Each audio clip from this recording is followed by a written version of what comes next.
back from a song or a skit, I think you'll enjoy. I'm going to mix some comedy. I've got Obama's We Don't Have Time for the Flat Earthers. I'm going to play with that and Cool. just a bunch of other stuff. I think we'll mix the message with some comedy and some great music, and it'll just be another presentation uh, that I think people will enjoy and get some useful knowledge out of. So, without further ado, if you're ready, we'll just go for it. Let's do it. All right.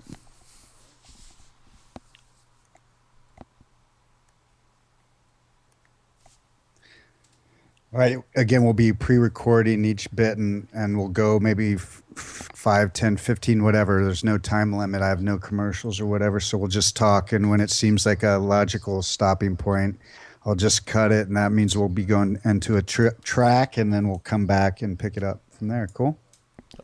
All right. All right. In 3, 2, 1.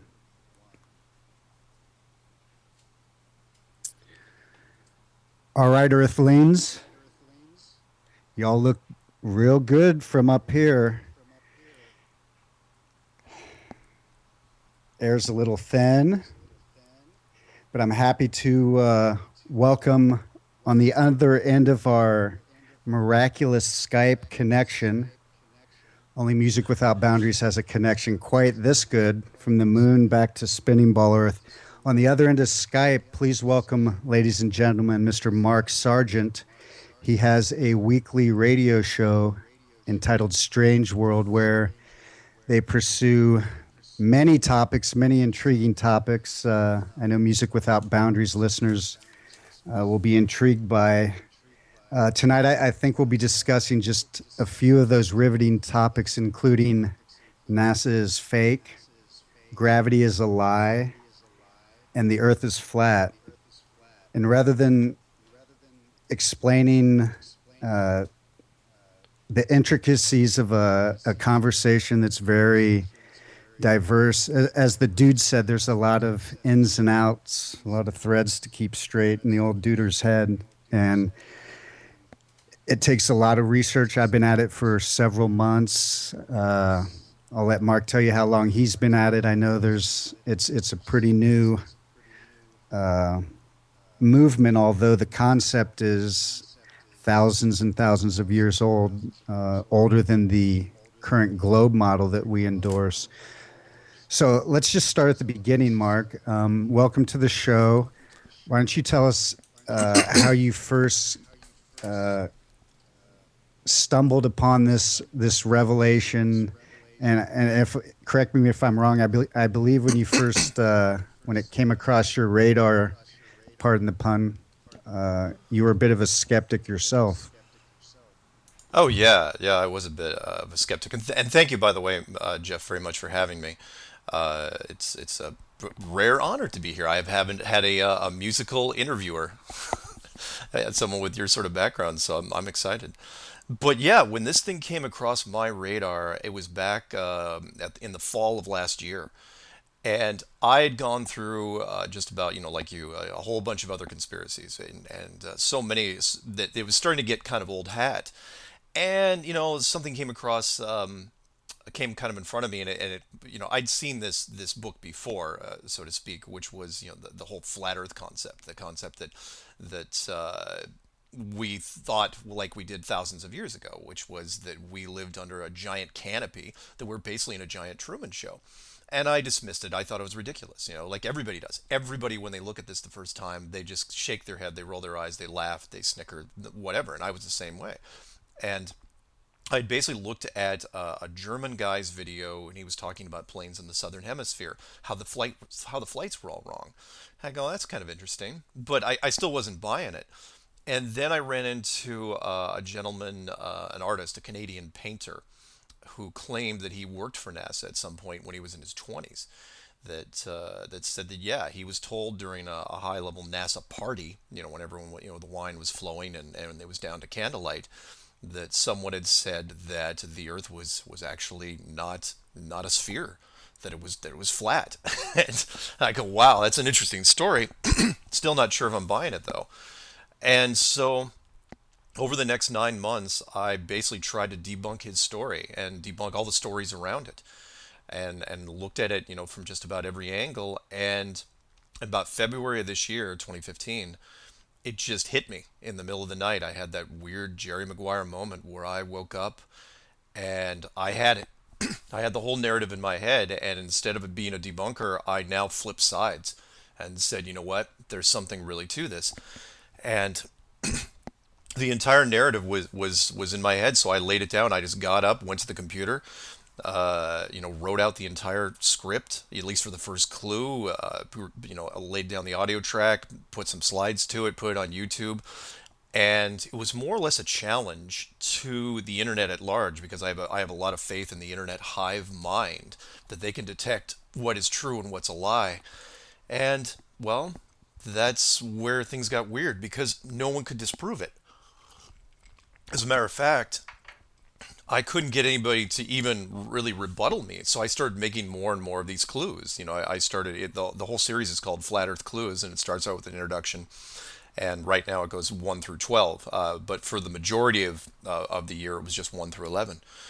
And I discussed a whole bunch of all the weird things, all the loose ends, going from everything that is NASA to old religions and old tribal beliefs and cultures, and how we got to the point where we think we are now, and that's where the whole thing sort of coalesced. Where I came up and the question that kept going in my mind, it's like, okay, when did it become a globe? And that's the question I put to everybody, including the people that are listening now. It's like, when did you know you were on a globe? How do you know you are where you think you are? And it usually comes down to two answers. The first is always the same. It's like, well, we know because we know. Duh. We've known since we were in first grade.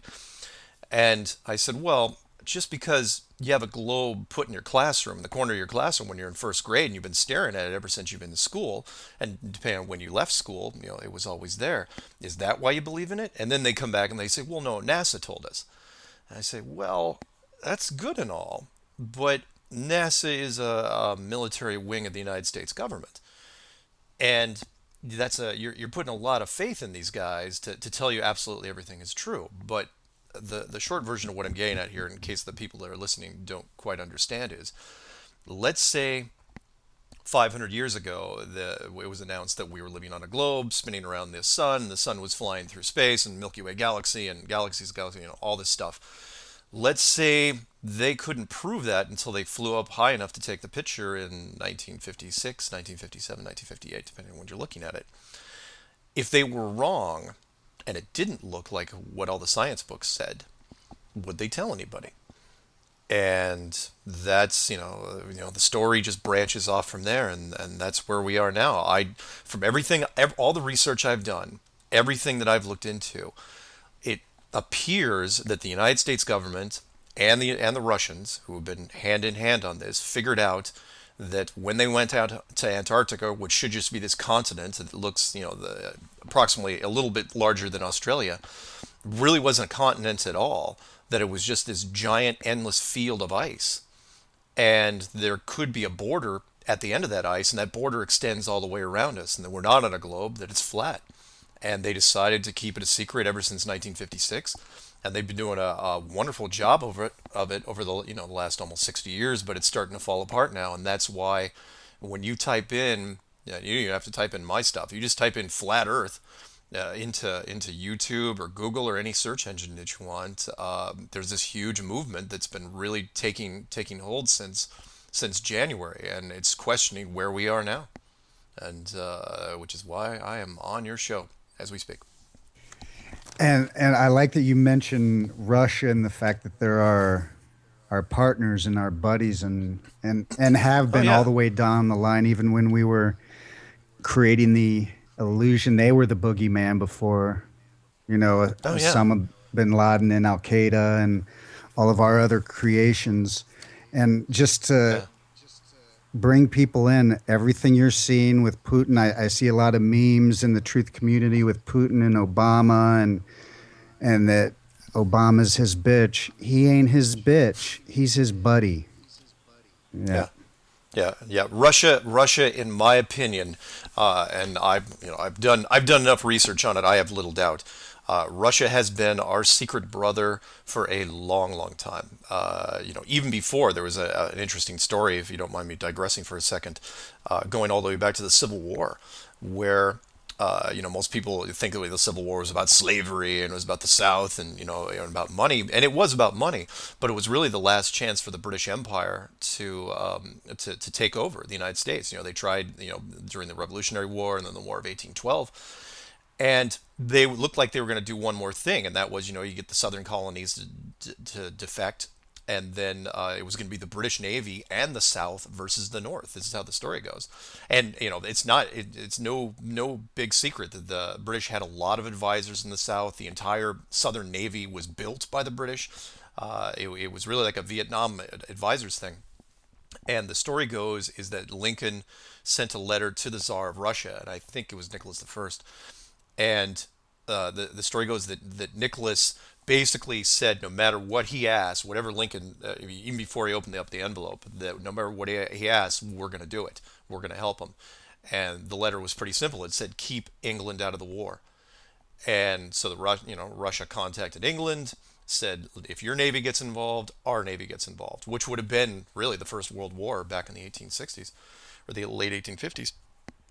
And because England didn't get involved, the South didn't have a chance. The war was over in 5 years. But the point was, and you're thinking, wow, yeah, it's an interesting story. Well, there was still payback. Russia, we owed them. And so what happened immediately after the Civil War ended? Russia sold us a giant, seemingly worthless piece of land, which, even though we were financially strapped, and it is called Alaska.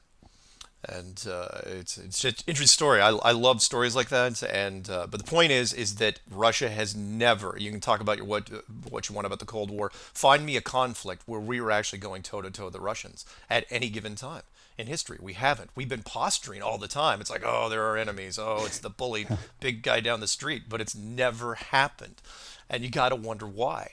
And it's because it's a great game they can play. It works on multiple levels, and in this case, not only did they get the Cold War out of it, but they got the space race, both space programs, and they're the ones that have been keeping this Truman Show a secret from everybody. All the world's a stage, and we are but merely actors, Nice, right? very, very, yeah, very quotable. So, Yes. as you're talking about cold, breezy places like Alaska, I want to hit on another point that you mentioned in your first round there, and we can come back to it because it all comes back to it, which is Antarctica. And I've seen Hmm. some maps from the 1800s where they actually have ports all the way around a flat Earth map, those Yep. named ports. Yep. Yeah. Um, all right, so why don't we give the folks, because there's a lot of intricacies, A lot there's of a lot stuff of to. intricacies Yeah. and Yeah. subtleties that you got to understand. And Hmm. if they haven't turned off the radio right now, by now, they're let's lead them like the way I set it up at the beginning of the show. I'm just asking each and every person to put on their critical thinking hat and use the intuition that is inside each one of us, that silent voice that always gets drowned out, that you never listen to when it says don't do that bad thing and you do it anyway. Listen Yeah. to your intuition and let's all be Sherlock Holmes for a little while. Let's Yeah. not There. jump to conclusions and start uh, an instantaneous flame war. We're just going to give you some the best available alternative views, and you take the information. We're going to give you links, stuff you can check out, homework you can do, stuff you can research, but you're going to have to be willing to not have a short answer. You're not going to get a quick answer here. You're going to have to be willing to put in the time and the hours that everyone else has to get down the rabbit hole all the way down in there and find out all the where the clues lead you. So with that, why don't you start kind of introducing some of the high level Sure. Sure. I can do that. The And again, for anyone who's listening out there, you got to understand that your first impulse will be to reject this. No question. Everybody braces against this. In fact, there was a guy, one of the people in the movement said, you think you're open-minded? Here's something for you. It's called flat Earth spray, and you get hit in the face with it, and that'll let you know. Because if you can get your head around this, you can get your head around anything. Flat Earth is the toughest concept, and I wasn't kidding when I said in an interview one time that the first time I even tried to click on a Flat Earth link on a YouTube video, I got physically embarrassed, physically flushed, because it was offensive to me, and I couldn't figure out why. And then after I started spending time, as you said, put in the time and the research, I started understanding how well the conditioning has been done here. But I'll break down the high level stuff for you, which is when you're looking at this thing, you got to understand how it was discovered. And it appears that your secret societies, or what I like to call the authority, which is made up of the super rich, the government, and the royals of whatever nation you want to pick. What they did was I believe they were looking for it, and they hired the best explorer in the world at the time, which was Admiral Richard E. Byrd, who had recently gone to the North Pole in 1926 in a pretty rickety plane. Because remember, planes were not very old at all, barely even 20 years when he did that. And they turned him around and sent him to Antarctica in 1928, and he spent the rest of his years there looking for something. From 1928 up until 1956. He died in 1957. But before he died, he did an interview in 1954. He'd been doing expedition after expedition down there. Some were bigger than others. A little miscellaneous one, if you want to have a fun, look up Operation High Jump, which was done in 1946, right after World War II had ended, where they sent in a full-blown carrier group, which he led. Not only was he the greatest explorer in the United States history, but he was also the youngest admiral in the United States Navy of all time. He became an admiral at age 41, which is unbelievable. So he's doing missions down there. He's looking for something. You can tell. But whatever it is, he just keeps going down there. I mean, how long? I can't think of anybody else who'd want to spend 30 years in Antarctica. And 1954, he goes on television, a CBS show called The Longines Chronoscope, and it was like a news show, kind of like a 60 Minutes thing, only it was live. It was a studio interview. And he gets on television on national TV. Remember, this is back when there was only 3 channels, so a lot of people were watching this. And he basically says that, yeah, Antarctica is more or less made out of money. It's got, a mountain range, an entire mountain range made out of coal. It's got oil, it's got minerals, it's got uranium. There's a whole bunch of countries down there that are going to make money. And he's basically hyping up the industrial complex I to do saw that this. guy. He's great. Yeah, yeah, and it's like, wow, that's fantastic. It was a great interview, and we were lucky to get it. I don't know who from whatever CBS affiliate decided to release that online, but it's a great quality image. I mean, yeah, it's black and white, but it was still very, very good. And so he's talking about during the interview that, yeah, I'm continuing to go down and do missions, and the very next one he did was 1955 to 1956. It was called Operation Deep Freeze, and the speculation here is, and I really have no doubt in my mind what happened, is that he found it, Murphy's Law. So he goes and he says, all right, well, apparently we're not going to find anything, so let's just get everybody together, and all the countries together, and let's make money. We'll make billions and billions of dollars. But in 1955, 1956, they found it, which was, in my humble opinion, the edge, whatever, the border, the barrier, something that basically showed the world that it wasn't what you think it is. Basically, that if you went out far enough on the Antarctic ice, you ran into something that changed your perspective on the world. And it freaked everybody out so badly that immediately all the nations that were tied to this, that were down on the ice at once, and the 2 big ones at the time were United States and Russia, everyone left the ice at the same time. And I mean, that we're including, England, Russia, Australia, New Zealand, Chile, Argentina. There's a whole bunch of them down there. They all left at the ice at the same time, unilaterally. And then they started working on a treaty, which was finalized in early 1959, which basically said no corporation can ever go down there to make money ever for anything. And it goes against, and that for me was a Yeah, that's real so turning much like point. our human nature, Oh and yeah, and how our like governments predictably react. You can see yeah, they're doing exactly. the It's like same thing over in the Middle East. They're just leaving it alone. oh yeah.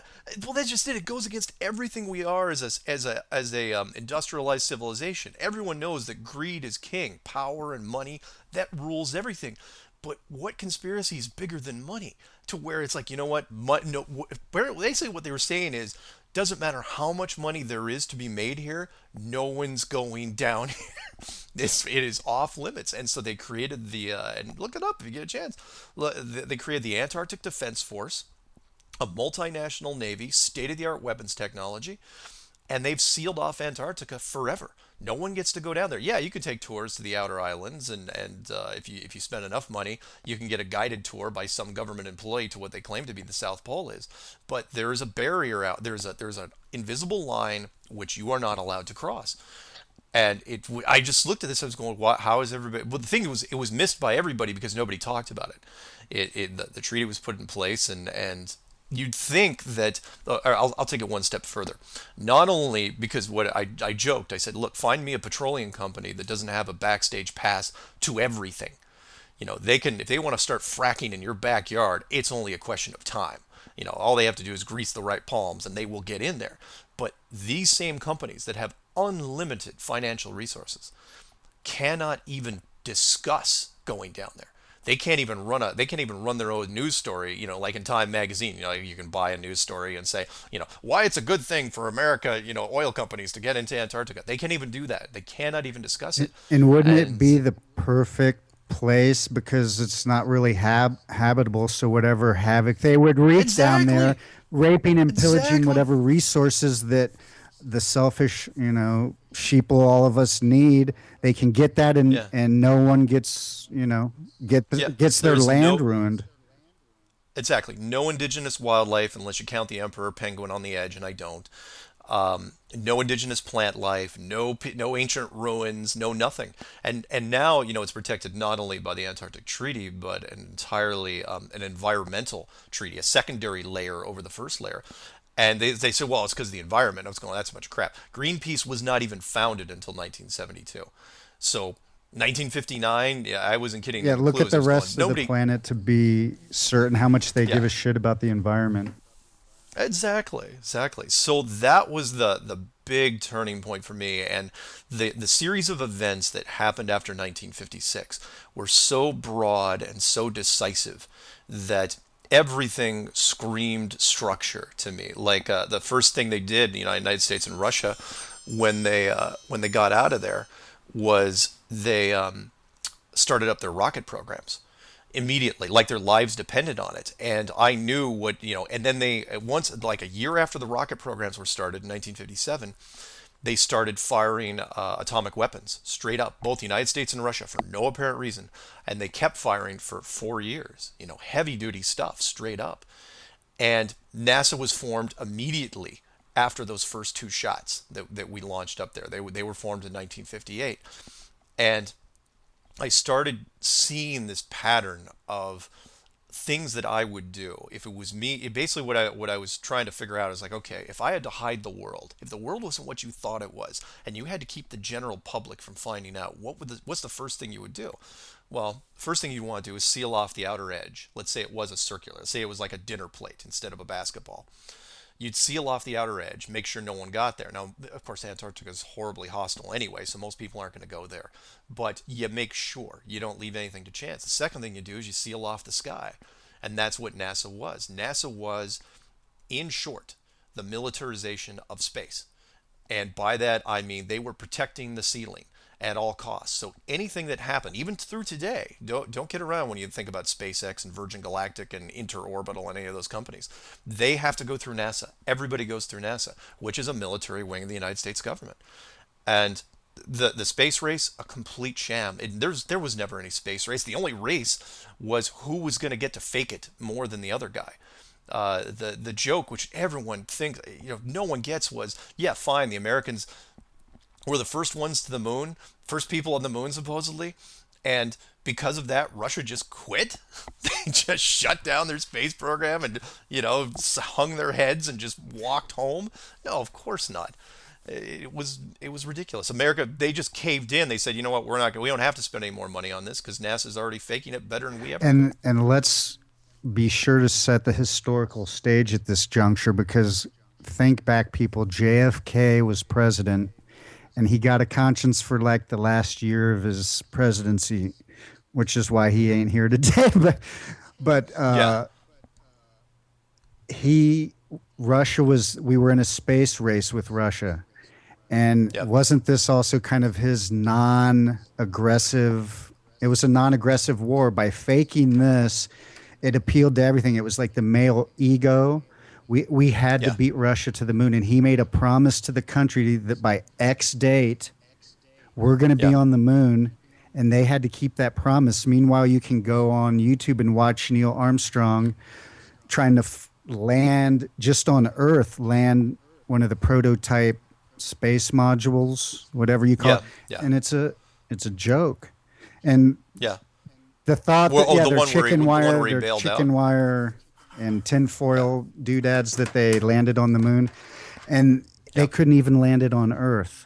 So, yeah, but they had to deliver something to the people of America, to the people of the world, to make an indelible statement that has lived on as a bumper sticker. We are number one.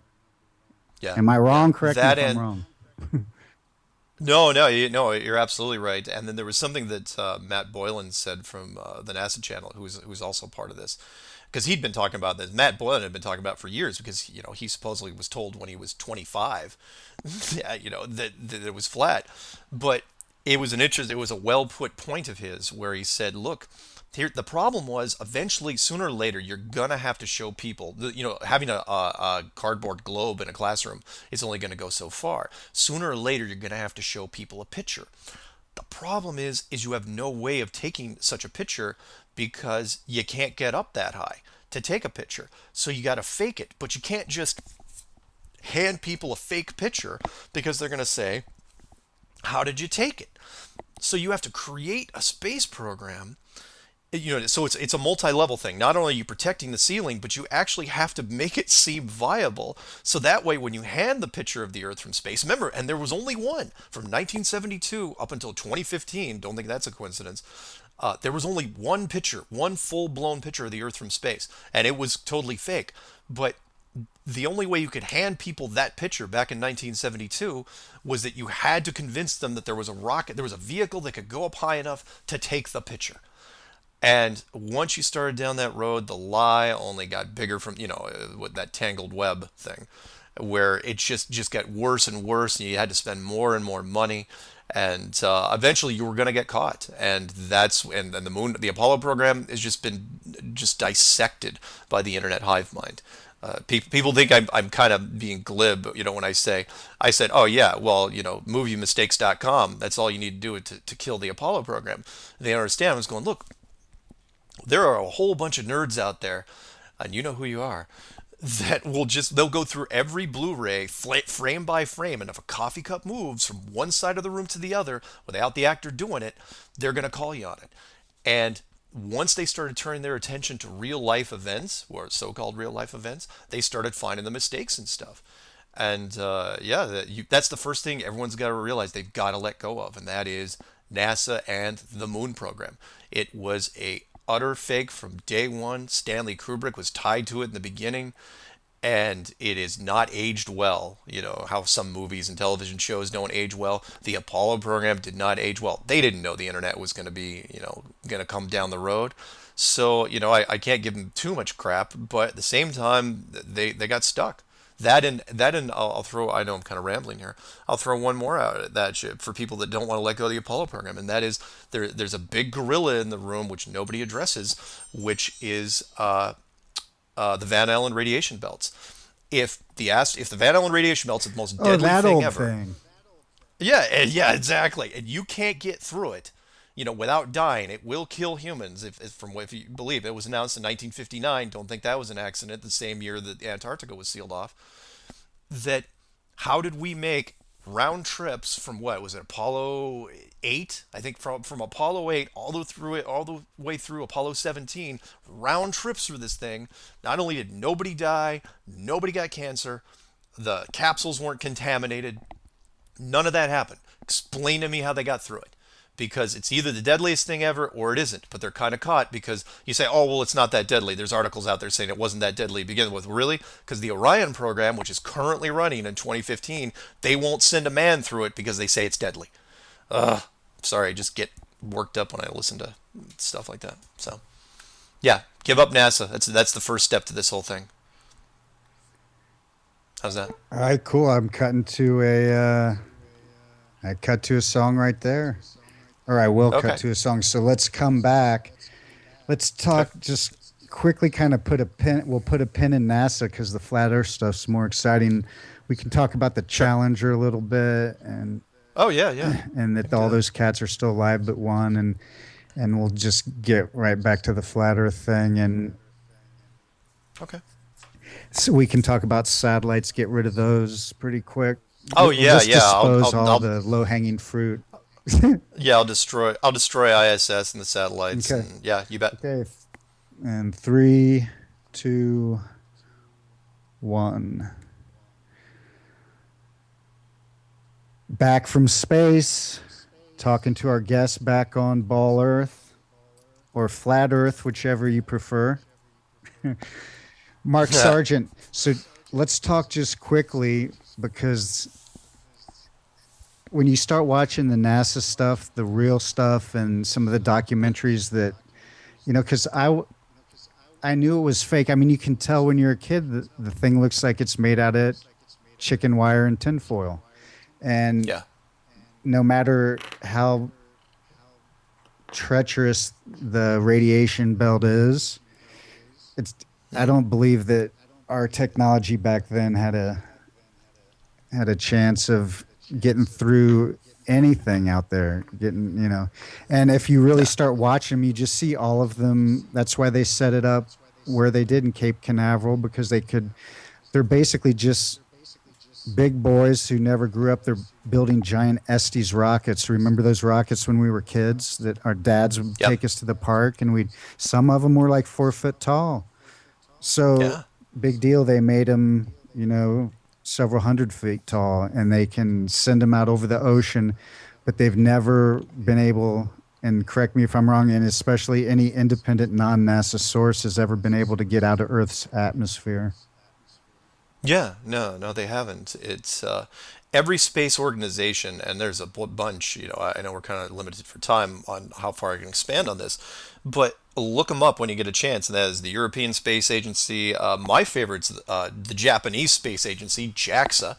I remember when they supposedly sent up HD cameras that supposedly circled the moon and came back, and that they ran that on mainstream media here, at least when it was launched, but they never ran the final footage. You can find the final footage on YouTube now because some people in Japan released it, and it's horrible. The one thing that they've never ever done, if you get a chance to look at it, is nobody's bothered to take probe pictures of all those landings, from Apollo 11 through 17, discounting 13 because it supposedly didn't land. All the moon buggies and all the other extra equipment is still down there, down the Sea of Tranquility and other places. No one's ever taken an HD camera and taken a picture of, even though supposedly the Chinese have a probe that's like the Mars rover on the moon right now. Supposedly, it's been there for 2 years from what I understand. You'd think they just take that thing up to one of the American flags and just start roaming around our old campsite. Nope, nope, not going to do it. There's no footage there. They've gotten so beat up, as a matter of fact, that again, you can look this up. None of the stuff I've been researching is secret at all. It's not like I found this big treasure trove of info. It's all out there. All you have to do is look. But there's a second Wikipedia site, official site, called Third Party Confirmation of Apollo Moon Missions, which basically says, and it's built by NASA, right? Which basically says that it's all supposed information because nobody believes NASA anymore about anything. So they look at it. Don't take our word for it. Take all these other countries, like India and China and Europe, and none of these countries have done anything. Nobody's taken a picture of where we've gone, and and it's just ridiculous. It's embarrassing right now, is what it is, and they're still holding on to it. Their only cover this year is they just, and you've probably seen it. They've released more material this year than all of the years combined regarding anything in space, whether it be the Pluto pictures, the Mars rover, or things that are happening on Saturn, the satellite that's supposedly a million miles away taking a picture of the Earth, and there's the moon going in front of it. They're just, just boom, boom, boom, boom, boom, because it keeps reinforcing the globe. It's their last ditch effort, and it's not working out Not too well. that they are nervous and scurrying around. Probably hired some extra Photoshop guys, There you go. and There you go. they've stepped up operations lately on down here. Yeah. So Yeah. we can put a nail in the NASA coffin and move on to more interesting and Okay. relevant stuff by just talking about Challenger. Because I mean, Oh talk yeah. about a cruel, just about as down and low as you can go and perpetrate that lie on the American people. I mean, people are Yeah. freaking out when I say that about the Virginia shooting hoax, and that Yeah. how obviously fake that looked. Sitting there practicing guitar, watching the TV, and I happened to be unfortunate enough to witness that little act of theater on our television screen. And Yeah. let's just talk about Challenger for a Oh, minute. sure, sure. Challenger, yeah, I remember full well. I was in my first year of college when Challenger happened. And for those of you who aren't old enough to remember, it was 1986, where the space shuttle, American space shuttle Challenger, blew up. Just as shortly after it left the pad, and what was interesting about that was, it was a tragedy. In fact, you probably remember, remember MTV used to have a space shuttle logo, that where the space shuttle was flying through space and launched a satellite, and they actually had to revamp their entire thing because of the Challenger disaster. And I remember thinking, that's kind of sad, isn't it? But that was I thought an interesting side note. But here's what happened. So that was in '86, and then years and years later, here's where the internet comes into play. And that is, there was something that was said in a Batman movie recently, which was, everything sticks on the internet. And that is, if you're out there, someone's going to find you. If you're on the internet, somebody in the middle of Nebraska at 3 in the morning, or somebody in Germany, just is going to catch a glimpse, and they're going to put this stuff together. And so people started putting together, they said, you know what? Wonder what the Challenger astronauts would look like if they were still alive today, 35 years later, right? So 86, I'm sorry, 30 years later. And they started looking up these people. And they, because it's like, well, let's look up their names, just for the heck of it. And what they found is that out of the 7 astronauts, 6 of them appeared to be still around. That they were still around, and they had aged just about the right way. They had gone by slightly different names. 2 of them, the black pilot and the Japanese pilot, claimed to be twin brothers. What And are I the couldn't make this odds? up if What I are the tried. odds Yeah, on what are the one odds space that flight? two twin brothers are surviving members. Their brother was on, their brothers were on the Challenger. They all got great paying jobs, were either heads of companies, or they're all doing very, very well, except for I think the one that was old enough to have passed away. And they're basically still alive. So look up. I mean, it's not hard to find this, guys. Just go on Google. All you have to do is type in Challenger astronauts still alive. Be literal when you're searching for this stuff. The internet's really smart nowadays. And you'll see the whole photo breakdown. It's fantastic. And some of these, here's the thing that got me. When you're looking at these people, some of them have very distinctive faces. Their eyes are set apart a certain way, and they have certain bone structure. It's not like they look like generic McPlane Rap people. They look really unique. They have unique faces. And I'm looking at this going, wow. I absolutely. I didn't even have to hesitate when I looked at this article. I'm just going, yeah. But that made sense to me. It filled in one of the blanks, which was, look, if NASA is faking stuff, then the last thing you're going to ever do when you want to take chances is put people on the top of a huge pile of liquid explosives, which is really all a rocket is. It's just huge amounts of liquid fuel. It's not like gasoline. It's way, way worse. And the last thing you'd want to do. So if something goes wrong on the pad, here's where it gets weird. If something goes wrong and the rocket blows up, well, what do you do with the people? I suppose you could kill them if you wanted to, but they're valuable assets. You've trained them for all sorts of things, put them in witness relocation, and now they become now they can keep working for you.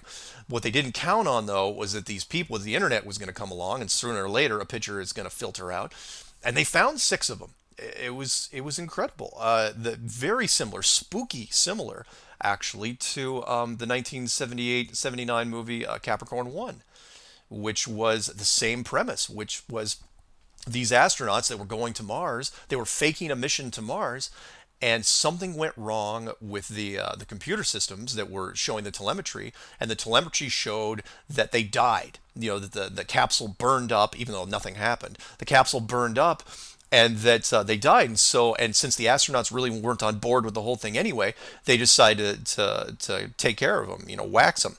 And that was the premise of the movie. But this was really, really strange. This was the real life version of this. Only in this one, it was the happy ending. They let him live. It was mind blowing. So yeah, check it out when you get a Isn't chance. it isn't it amazing how art reflects life, especially when you're trying to hide things in plain sight? Yeah, yeah. It was And really weird, the and it didn't the surprise thing me though. that just to put the extra cherry on top of the shit Sunday, three of those folks from the Challenger are teachers at our most prestigious colleges, I believe. One of them at Harvard. Yeah, yeah. Why wouldn't they be? They're smart people, and really, it almost worked because they were old enough that you wouldn't know. Nobody remembers who the Challenger astronauts were. I mean, I didn't remember. All you knew was there were seven of them, and then they supposedly all died. But when you finally look up the pictures, in fact, if I looked at the pictures then, I could probably walk by this guy in the street and probably not get it. But once you start looking at the side by side stuff, it makes perfect sense. And yeah, that's part of one of the clues that's out there. It's like, look, there is no been, in my opinion, but I am 99.99% sure on this, is that no astronaut has ever been on the top of anything. Nobody's ever been on the pad that has gone up, which makes you wonder what happened to Gus Grissom and those three astronauts from Apollo 1. Did they actually go on the get to go on the pad, or did they die somewhere else? And they just said they died on the pad. So They went back down the elevator and took off in a limo. yeah, They're probably living in somewhere Tel Aviv now.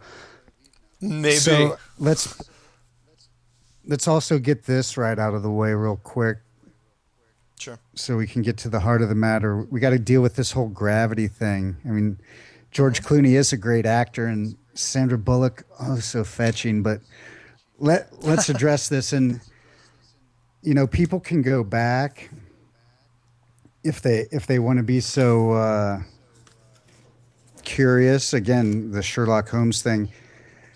There's experiments that went down in the 1800s. Here's a $50 one you can repeat. You've heard about the Aries failure.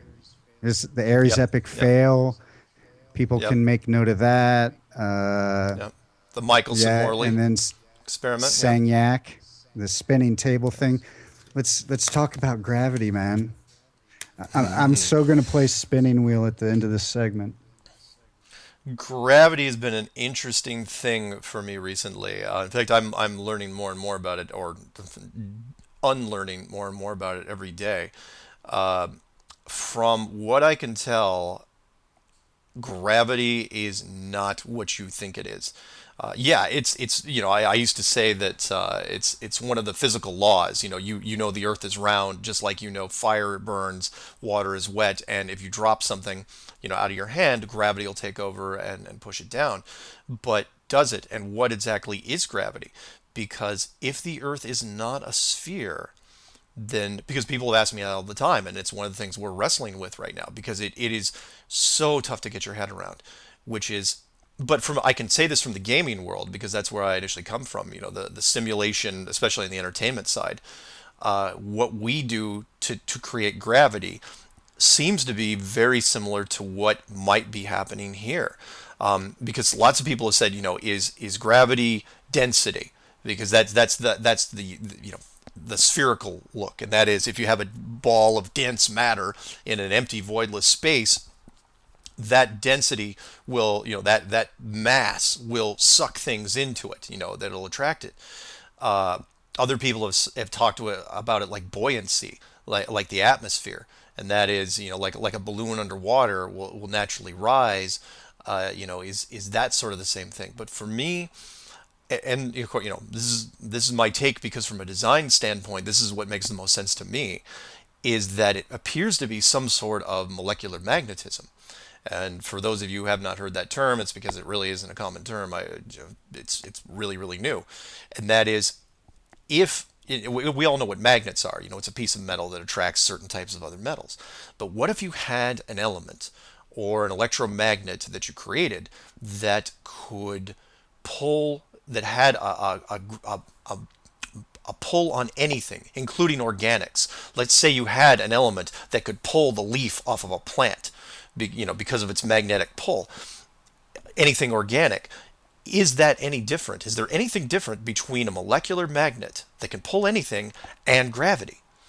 Meaning, if there was something under us, you want to call it an element, you want to call it a mechanical system, whatever it is, if there's something under us that has a dial, with switches, and it's like, oh, let's set gravity to 5, let's set gravity to 7, what can you tell the difference between that and what mainstream science calls gravity? I challenge you, and I don't think that you can find a difference. And so, if gravity is kind of taken out of the equation, then we're looking at a whole different paradigm, which again doesn't surprise me, because what I try to say in one of the clues is, because some people will say, and you'll get some of your listeners, and depending on what forums you do, they'll say this. You'll get a few people that'll say this line, and I've heard it just drive me nuts every time I hear it, which is, what does it matter what shape the world is? What does it matter if the Earth is flat? And I said, are you kidding me? Show a little vision, expand your mind. Yeah, fine. You have to get up in the morning and go to work probably tomorrow, but it's not going to be the same world you were living in before. All the sciences. Think about every college in every country, everywhere. Anyone, and there's a lot of colleges out there in the world, a lot of education systems specialized. Every astrophysics and astronomy programs, those are gone instantly, overnight. They are done. They are not ever coming back, because there's nothing for them to look at. But all the physical sciences, including the ones that deal with gravity, geography, geology, hydrology, anything that's a physical science that's tied to in a major university, all those books have to be completely retooled for the new model. And so it's a massive chaotic upheaval for science. But from a spiritual standpoint, they actually be on easy street by comparison, because then you're talking about a creator, a designer. What anyone that doesn't have any belief in any god, well, they're going to have to take another look at what's in their own hearts, because there could be a structure out there with the handprint of God on it. Indeed, there has to be some type of intent, a creator, whether it's an intent or I would never use the word Big Bang. Don't get me started No. on don't get me started on that Hawking character either. Yeah. Well, if there could be let's put it this way: if and when, and I consider it to be a when this thing finally breaks open, no play on words there, you will be hard pressed to be an atheist anywhere. If you're an atheist after this thing, finally, comes around, well, then there's not much I can do for you. I mean, I know the astrophysicists and astronomers, they're just going to jump into a bottle of scotch, because there's not much they can do. They've had too much schooling. But the rest of you, you're gonna which is why I kind of got into the spiritual side once I got towards the end of the clues, which is, there's some things that lead to other things, which is, look, if there is a handprint of God, if there is a creator, then we're probably more accountable than you might think, because up until now it's all been a question of faith. You do good things and you don't do malicious things towards other people, because you sort of believe in God. I mean, yeah, you might believe 99% and you have a lot of faith in your heart, but until you know for sure, you don't know. But once you know, well, then you're kind of answerable to it, which is why I tell people, I go, look, the Ten Commandments is one thing, but you want to make it easy, just say, treat others better than you treat yourself.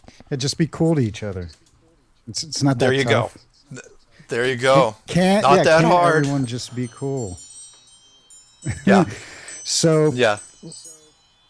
let's talk. Okay, so we've taken gravity out of the equation, and another way to take you can take it out backwards again through NASA. When you called me on Skype, I was literally watching some of the space bloopers where the guys he's hitting something on the moon as they're filming. It's like outtakes, and he drops the hammer on the moon, Yeah. and he Yeah. not only does it not float up, he can't even bend over to pick it up because of the top weight of the harnesses, whatever they got going there on that guy. Oh yeah. And Yeah. again, for me, I don't have any ill feelings about the astronauts. I mean, you figure you look at Neil Armstrong, if he really was the first man on the moon, how many thousands of interviews and magazine things and photos and parades would he have driven in since that Yeah. event? He's not done one, and I'm going to play the creepy one on tonight's show. You know the one Yeah. I'm talking about, The Bill Clinton acceptance where speech. Yeah. I think he spoke one time for some Yep. college students at a graduation. I don't know what it was, but it's pretty Yep. cryptic. Yeah. And if that's all Yeah. he has to say for himself. Yeah, I mean, you can just see in his face when you watch it on YouTube, the man is riddled with guilt. All you have to do is have the least bit of intuition and empathy for others, and you can't watch what he must be bearing that burden in his heart. Yeah, and they learned a lot from that. The Apollo astronauts, from everything that I could tell, and I talked about this in one of the clues, was that they made the decision. It's like, okay, these are the real deal. The right stuff. I'm referencing a movie there, which is these are the heroes, the Boy Scouts, and they decided to tell them that okay, not only are you faking it, but here's why you're faking it, and it some of them it weighed very very heavy on their hearts to where look, it's one thing if they're going to get credit for something they never did, but then you compound it with oh yeah, by the way, it's because the earth isn't what you think it is. It's something out of a Twilight Zone episode. That really really hurt them, and it was tough. They couldn't fake it for that long. They a lot of them turned to alcohol and drugs, and they became recluses. And Neil's speech, where he was on and at the with Bill Clinton standing next to him at the podium, and he says, "Look, there's a lot more to be done if you can remove one of truth's hidden protective layers." And yeah, that couldn't have been more cryptic. But at the same time, now that we're looking into what we are now, absolutely spot on, to where they learned from the Apollo astronauts. It's like, okay, we're not doing that again. So when you see people like that are on the ISS, the International Space Station, or the old shuttle stuff, they are, you can tell they're guilt free, because I think what happens there is they're just Air Force employees, and they make them sign a disclosure agreement that says, okay, look, you can't, you're going to fake this, but you aren't going to know why. You can't ask us why. Just shut up and take the paycheck, and never talk about what you're doing to anybody. And so you see them floating up there in their khakis and their polo shirts, in an ISS, which if you want me to talk about, I can, which is just ridiculous from a mechanical engineering Yeah, that standpoint. environment's pretty breezy up there compared to what we thought it was. Khakis and socks, man. Yeah, socks. I mean, it's like, When are all right, they let bringing me out the let me daiquiris? Oh, it's mind numbing how casual it is up there considering what's going on. One, for people that haven't watched, anyone wants to have fun with this, you can look up YouTube videos. My favorite is called ISS Hoax, which shows the massive flaws. Remember, the internet misses nothing. The huge flaws in what's happening up on that space station, which is one, there are no hatches between the doors. In fact, I had an industrial valve and seal guy contact me the other day, and he was going off on a rant saying, "Look, this thing's like a submarine. There should be huge seal, big doors, big seals between all these compartments, and there aren't any. Where are the hatches? Did they, were there hatches ever? Did they throw them out? Where are the doors in case something goes wrong? Because everything's a wide open thing, which is what you would have to use if you're going to do a fly through. If you're simulating this from a sound stage, you don't want people to slow down, keep opening up doors and shutting doors. So you just have them fly through, because it's all simulated on either the flight simulator jet airplane, which we can do. We can simulate zero gravity for short amount of time. But the other thing was, other than the wires as well, that you can watch those. The big thing that just killed me was the hairspray. How the women's hair, because a lot of them had long hair. It's like, I know what we'll do instead of, because if you're a director, you should know better. And that's what was getting me so angry. It's like, okay, we want to simulate women in zero gravity. All right, so instead of one, tying their hair back, two, putting a NASA hat on, what's that cost? $9? Three, cutting their hair short, which they do now. No, let's put their hair up like Bride of Frankenstein and perm it with hairspray. And so that what happened, because what they forgot was, it's like long hair in zero gravity acts just like long hair underwater. It flows back and forth. And the reason why they permed their hair was that in case they were jostling around in this airplane, because they're in an airplane, they're not on the ISS, a woman's head would be the dead giveaway on any shift in orientation. So if they jostled to the left or the right, the head would go first and the hair would trail behind. So they decided to perm the hair, and it's just ridiculous. I mean, it's embarrassingly bad to watch. And now they're starting to fix this. They're making the women cut their hair. But what were they doing all the other time? It seemed like a good idea before the internet figured it out. The only Oh, thing this interview's missing when we're talking about this is the rim shots and laugh track. I can go yeah. back, maybe add some. Geez. It's the production value on the ISS, and I was not shy about saying this before. Whoever was in charge of directing, and that includes assistant directors, should be fired because it was inexcusable what they were trying to get away with, and it's really You'd think with Hollywood, I mean, NASA's Hollywood in Florida. Why can't yeah. they get the best in the business to at least give us a show, people, man? Come on, you're cheating us. If you're going to pocket most of the hundreds of billions of dollars that you're raping from us every year, can't you at Well, least give us a better show than that? Well, you'd think so, and that's a good point you brought up, which is I was thinking about that. I was going, well, how much money? But the creative, you come from a very creative background, and you've dealt with a lot of very, very creative people.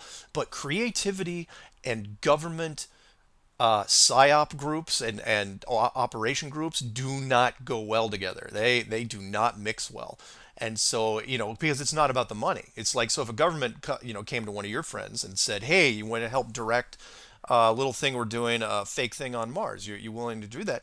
I'm sure a lot of your friends would say, "Yeah, I'm not getting anywhere near you guys." It's not about the money. It's about the work and what you're doing. Is there any integrity involved? So the only people they can get are the creative people that are willing to sell out.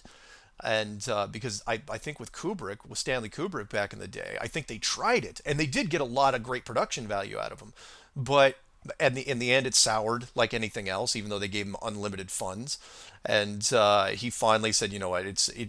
When he talked about it, or I'm sorry, when he built it into The Shining, which is another a whole other thing, where he took the movie The Shining, one of his later movies, and built in his confession into symbolism, and said, "Yeah, I was the one that faked most of the moon stuff." It was great.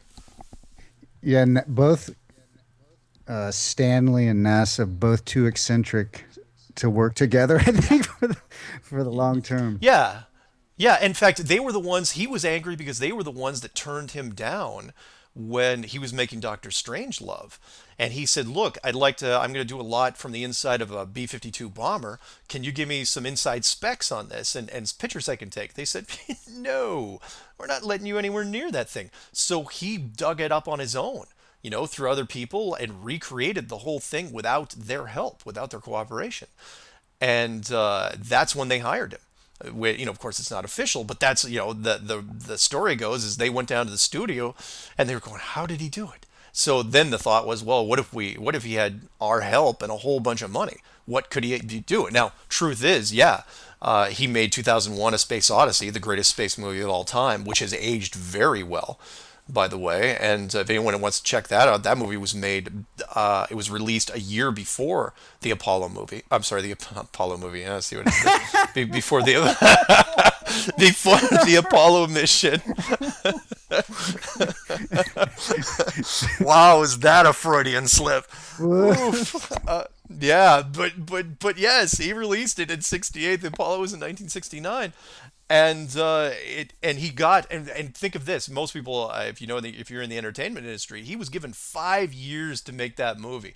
Who gives anybody 5 years to make a movie, especially back then? And it was a gorgeous piece of work. And all that movie was a film study on how you would fake a moon mission from space. And it turned out, all this footage that he shot, he made it into a movie and won You Best know what Picture we of the year. call that in the music business is a demo. That was his Nice. demo. That was his demo. That was. I mean, because I'm sure he said, well, if I'm going to be researching this on film, can I release what I research? And I'm sure they said, well, yeah, as long as it doesn't, have our, it doesn't look too obvious, and that's what he did, and Yeah, it worked. hide in He plain was he was sight. that brilliant. Yeah, hide it in plain All right, sight. when we come back, what I want to do, because my mission here is twofold. One, my listeners are awake and they love to be inspired and challenged, and I want to wake them up musically in any other way that because the more we're awake, the more we can enjoy ourselves. And secondly, I want to drive people to your show because that's where they can get a lot of details, and I think we can kind of give a lot of the intricacies of the flat Earth model by. I'm going to play a song, and then when we come back, I want you to tell folks about the missile instructor, the Navy guy you've had on. Oh yeah, yeah, I'd be happy I to. want you Yeah, to you tell bet. them about the pilots and the sub guy and all these people that are coming out of the woodwork. The Navy guy was the Hmm. first hardcore cat, right? And then everyone else started Yep. coming out of the woodwork. When we come back, I'm going to Yep. play a tune or two. When we come back, I can't wait for you to tell them all this stuff because this is the key, people. We have, it's just like blinders on a horse, right? We're going through life with blinders on.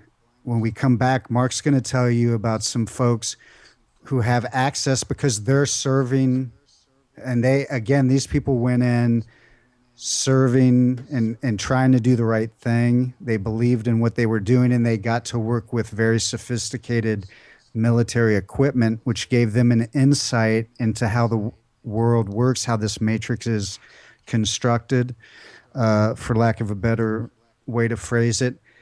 These guys have had a vantage that we laymen's don't normally get. As I mentioned, Mark, when I in our first orientation conversation, Hmm. I've been touring the world since my 20s, staring out plane windows. My father worked in the airport and government security industry. He was a pilot. Uh, his teacher, his flight teacher, became my father's company's pilot once my father passed away, and even flew me around on tour. And I even flew, a 6-seat Cessna. I helped fly from here to Florida and back. So Nice. you can't fly around the world and look out a window of an airplane and deal with airlines and airports for any length of time and not get that extra advantage of insight, that extra intel that maybe people who work more in the city life where they're just going to and from work each day in their own city, Hmm. they may not get this advantage. So when we come back, I want you to tell our listeners about all the great folks you've been having who've not only served our country, uh, some of them when they came out, they went into the flat Earth movement to debunk it, and they were pretty.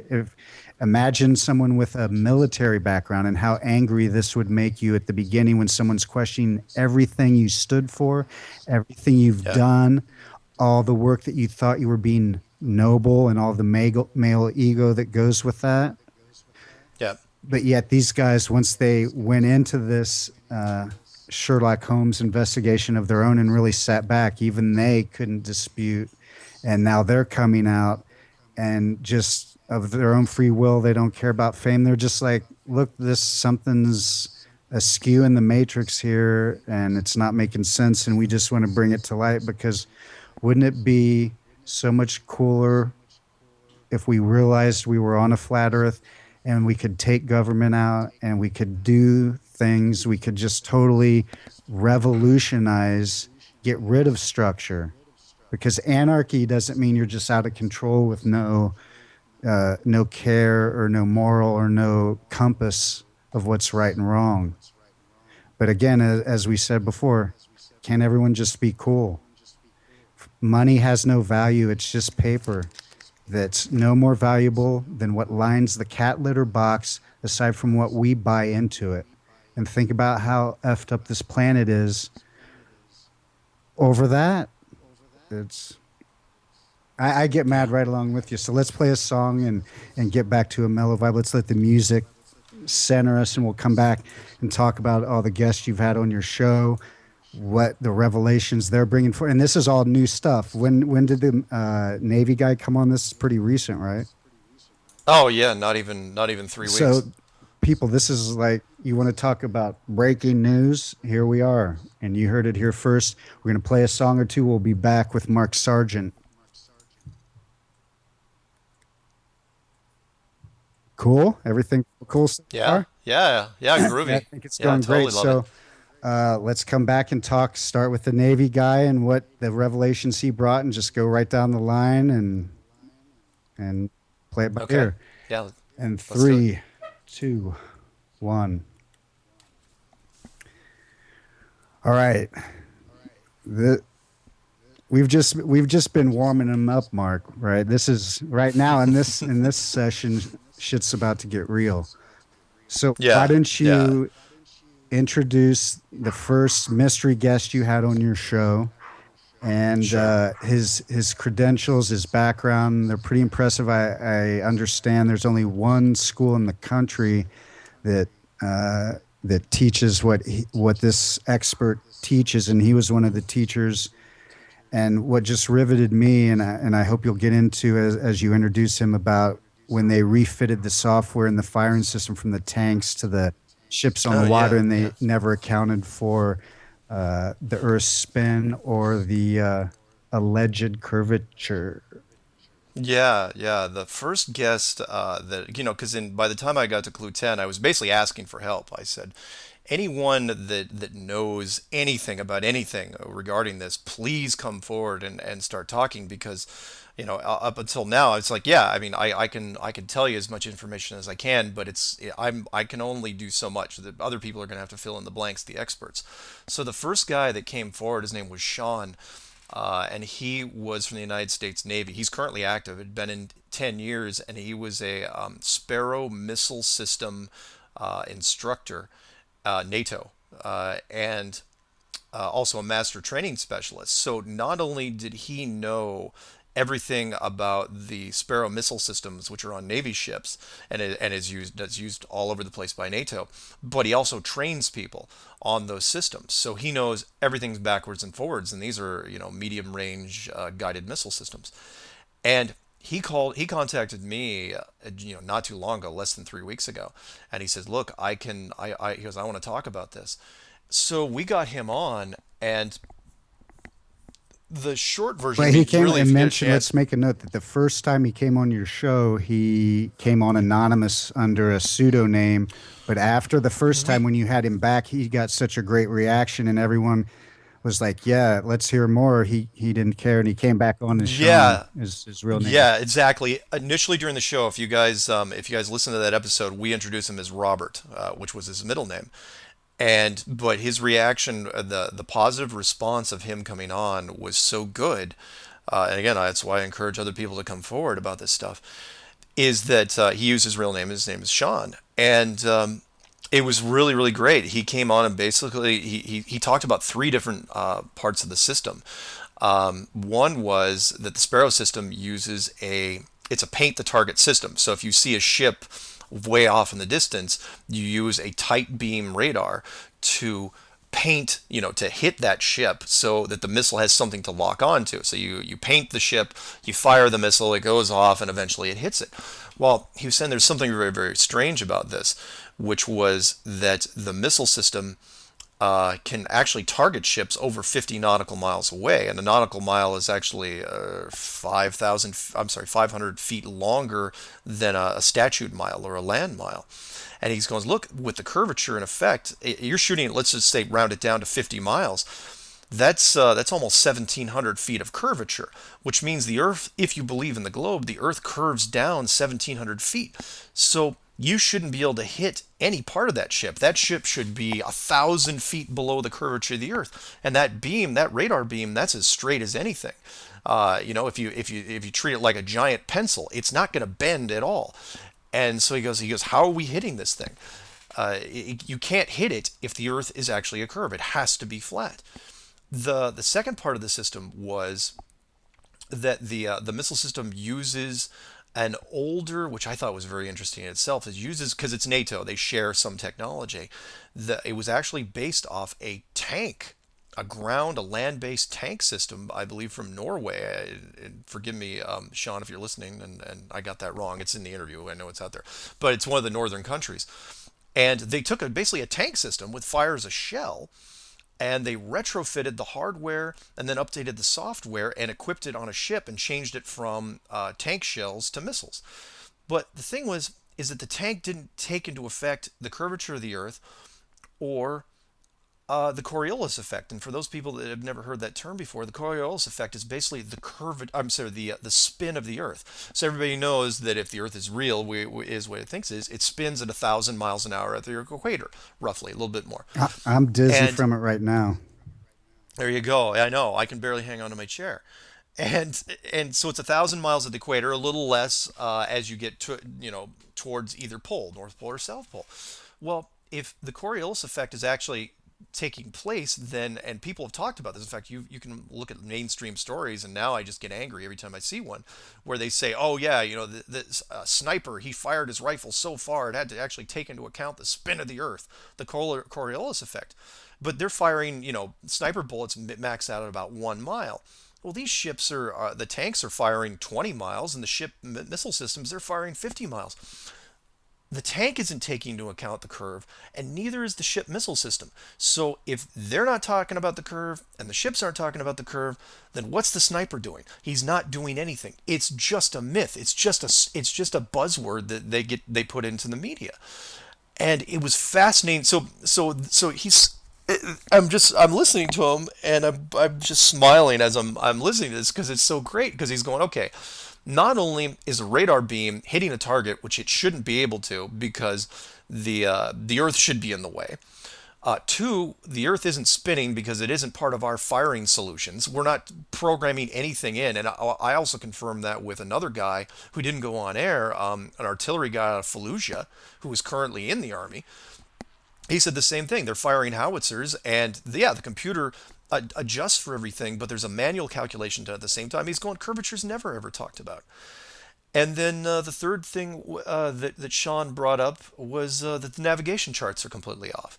He goes that it doesn't the navigation charts when they're out at sea don't make sense. If you take the account the curvature of the Earth and the courses they never plot any curve into their destinations. It's always this weird straight shot, and the distance and times don't match up with what it says it should be, and which is something we've already known. The flat Earth movement has already known with aircraft, and so between those three things, he was driving big nails into the globe coffin, because there was nothing could be refuted, and he even challenged people. And then he threw in the gyroscope thing, which I thought was fascinating, and Yeah, I that want to comes into talk play about with that. And before you talk about the gyroscope, let's give people some real world experiments they can conduct themselves, because they can figure the curvature out and they can go find. I mean, we'll talk about yeah, Chicago. I could, It's 8 inches yeah. per squared mile. You want to explain that in layman's terms? Yeah, yeah.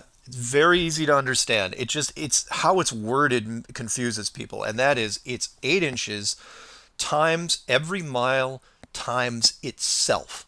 What I mean by that is, because some people say, well, it's 8 inches per mile. No, if it's 8 inches per mile, you're not getting a curve at all. It's just a big straight sloping line, like you're going down the side of a mountain. But if it's 8 inches per mile squared, what that means is, let's say it's 3 miles. Then it's 3 miles times itself. 3 times 3 is 9. And then you times that by 8 inches. So 9 times 8 is 72 inches. So 3 miles should be 72 inches of curve. And then it gets worse. So let's say it's 10 miles. 10 miles is 10 times 10, which is 100, times 8 inches, which is 800 inches. So basically that gives you an ever increasing slope until it drops off into the vertical, and that is and yeah, that's part of a test you can do. So what I mean by that is if you go out to any flat, really flat land. Now I know in the United States or wherever else you guys are listening from, it's kind of tough to do because unless you're going out to the Bonneville Salt Flats in Utah, you're not going to be able to find a flat land that's super flat and along for a long way. Although if you're at the Bonneville Salt Flats, a perfect example would be, for example, taking a car, parking it away at night at 10 miles and turning on its headlights. If the Earth is curved at 10 miles, you should not be able to see those car headlights because it will be 800 inches below the curvature of the Earth. I'm betting you'll be able to see it though, because every other test that's been done. But please, by all means, if you doubt this, go out and do it by yourself. Find a body of water where something you could see at the other end. If you have to zoom in with a cool pix or whatever you're using to zoom in at the far end. The perfect example. Do you want me to talk about Chicago? Yeah, I love that the weather guys are acknowledging mirages now. The mirage. So Chicago from the other side of the Great Lake is 50 miles away, and 50 miles away, if it's a curve, should be about 1,700 feet. It's about 1,600 feet and change, but let's round it up to 1,700.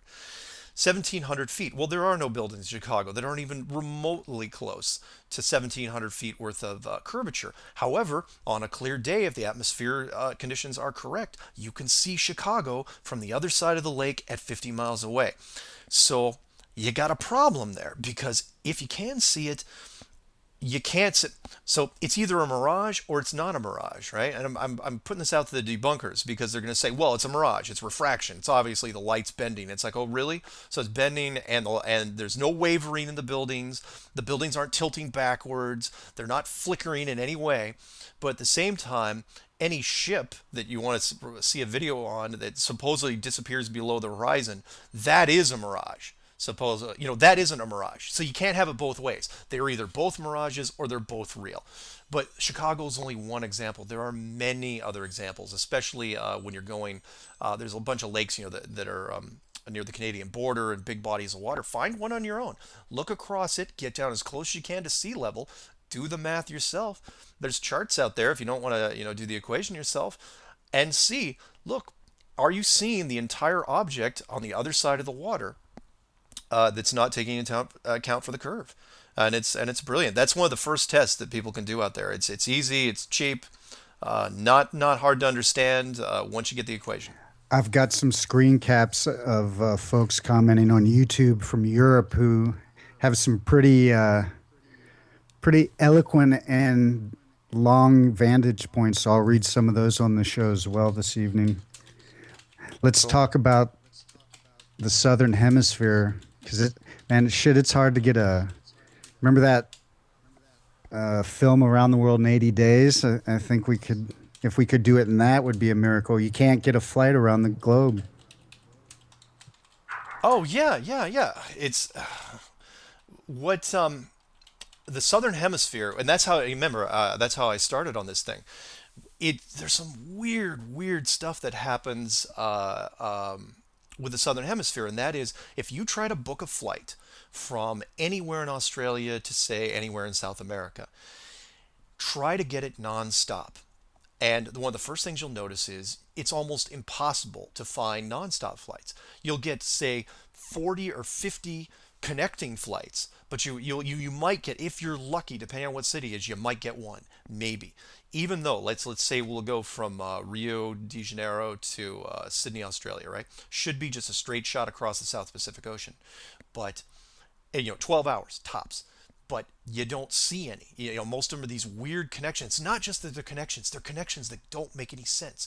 It's not like when you go from LA to New York and you go through Dallas or you go through Chicago. It's on the way, right? But if you're going from one of those points in South America to Sydney, Australia, there's no reason to go north across the equator, deep north, and then come back down. And that's what happens. And I did that flight when I was living in Rio from Rio to Australia, and that's a bitch. And your Navy guy was noticing some weird stuff when they'd send him Yeah. on missions and they'd arrive days early and days Yeah, late. like a couple days early sometimes, where it's supposedly be like 14 days to get to a certain port, and all of a sudden and this even happened close to the northern hemisphere, where all of a sudden instead of showing up on a Friday, they show up on a Wednesday. All of a sudden it's like, oh yeah, here's the landmass coming up on radar, and nobody questioned it because the again, like a lot of the flight stuff, if you take off from Sydney and you land in Rio and everybody gets there safe, who notices? Who's gonna pay attention? The route is what's in question, though, and that is fine. You got from one place to the other. Tell me how you got there, because when I was looking in the southern hemisphere, the big thing that really jumped out at me was the GPS system. Because people were saying, well, I found, there's like five nonstop flights in the entire southern hemisphere between all the cities. There's like five nonstop flights. That doesn't bug anybody, which ticks me off to no end. It's like, really, that doesn't bug anybody? Because there's some capital cities you cannot get a nonstop flight in between. But they said, no, there's nonstop. You have to explain them. I said, fine. So I was looking at the GPS system, and there's, thank God for the internet, there's a lot of real-time flight tracking software. So if you want to track your family that's traveling from one place to another, you can watch in real time on a software thing, but they're all tied into the same database, which is the GPS system called the Global Positioning System, which was built by the Department of Defense back in the Which 90s. isn't even, it's ground based.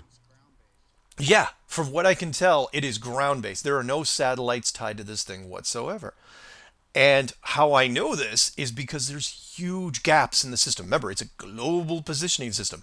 24 satellites should have complete coverage everywhere, but there's not. There's these big gaps, especially in the South Pacific, the South Atlantic, and the Indian Oceans. If you, and by all means, please open up these software packages like Plane Tracker, Flight Aware, Plane Finder. That's the one I think I used in the clues. Planefinder.net. And what you'll see is a plane will take off, and once it gets about 150, 200 miles offshore, it will disappear. It will not be there. Now they might compensate for the software. You may still see the icon of the plane, but it'll change. And that when you try to look up its latitude and longitude, it will disappear from the screen and it'll say estimated or approximate. And those are just kind words saying we have no idea where this plane is right now, or we're not going to tell you. One of the two. And this happens religiously with every plane in the southern hemisphere. Basically, their answer to trying to keep this thing a secret as far as the map was concerned was they made sure that every flight in the southern hemisphere, once it got over water, why not over land? Once it got over water, it wasn't tracked. And that's because in the southern hemisphere, if it's a ground-based system, you can't put towers in the places you want to get coverage like you can in the northern hemisphere. So is it using the old Loran system by the the Department of Defense? Yeah, maybe. But what people were kind of hinting at initially in the clues, I said it's being turned off deliberately. But a lot of people came to me afterwards over the last few months and says, no, it's because there is no coverage down there.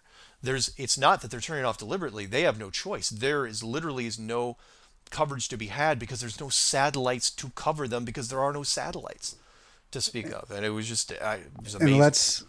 let's make it clear for the folks who are sitting there with a question mark. What we're saying is apparently they're very concerned with everyone flying above the equator. They want to know where you are. They want to make sure you're safe. People below the equator, not so much. Not so much. Yeah, and I put that out there to people. I said, look, get angry about this because if you're flying in the southern hemisphere, if you're flying below the equator, once you're over open water, you're fair game. You're not being tracked by anything. So when when that Malaysian thing happened a little while ago, people, I got a lot of emails saying, well, is it possible they weren't being tracked? I go, absolutely, they weren't being tracked. And because it bugged me. It's like, how can you lose a flagship aircraft, a 777, state of the art plane over water? And it's because, well, there's no way to track it over water. So it actually could have gone down. I don't know if it actually did go down. They could have sent that plane somewhere else to, that they were going to use for nefarious purposes later. But the point is that nobody was tracking that flight because it couldn't be tracked because it was over the Indian Ocean. So, and for the folks who aren't ready to buy into the flat earth, you can at least you have to acquiesce that now the entire southern hemisphere is now the Bermuda Triangle. Yeah. Sorry. There you go. Yeah. Yeah, but I mean, how could you? I know and believe me when I say this, the absorption period for everyone is slightly different when it comes to this because you really go through the stages of acceptance. You deny it at first, you get angry, you bargain, you get depressed, and then you finally come around. And that's really what happens with the flat Earth. It's a tough pill to swallow, no question. But as I was getting more and more guests on over the last 3 weeks, they all were telling me the same story. The first one, of course, was the Navy guy from the missile commander, the missile trainer, and he verified. For those people that don't think he's real, he had me release two videos. One showing him in a helicopter actually landing on his tour ship, the Iwo Jima, and the other one, which I wasn't sure if he was actually allowed to do it, but he did it anyway, was actually from the inside of a Sparrow missile training room, which was back on that place. You were saying the only place that you can train on this in the entire country, and I can't remember what state it was in. Where he did something very simple. He just wrote "flat Earth" on a cocktail napkin while the Sparrow system was behind him. Then wrote my name and flipped it over. I was going, "Oh, that's brilliant. That That's really really cat's good." gold. He doesn't. I mean, he Yeah, doesn't care about anything but doing the right thing, and that's the way you yeah, got to be at yeah. this point. But he prompted other people, which was fantastic. The second guy, I'm sorry, the first guy that he prompted was the career land surveyor. For those people who don't know what a land surveyor is, they are the ones that come out before any building is built. They measure the land, the elevation, and everything about the land that you're going to build a building on. From everything from your home to a shopping mall to an airport to a stadium.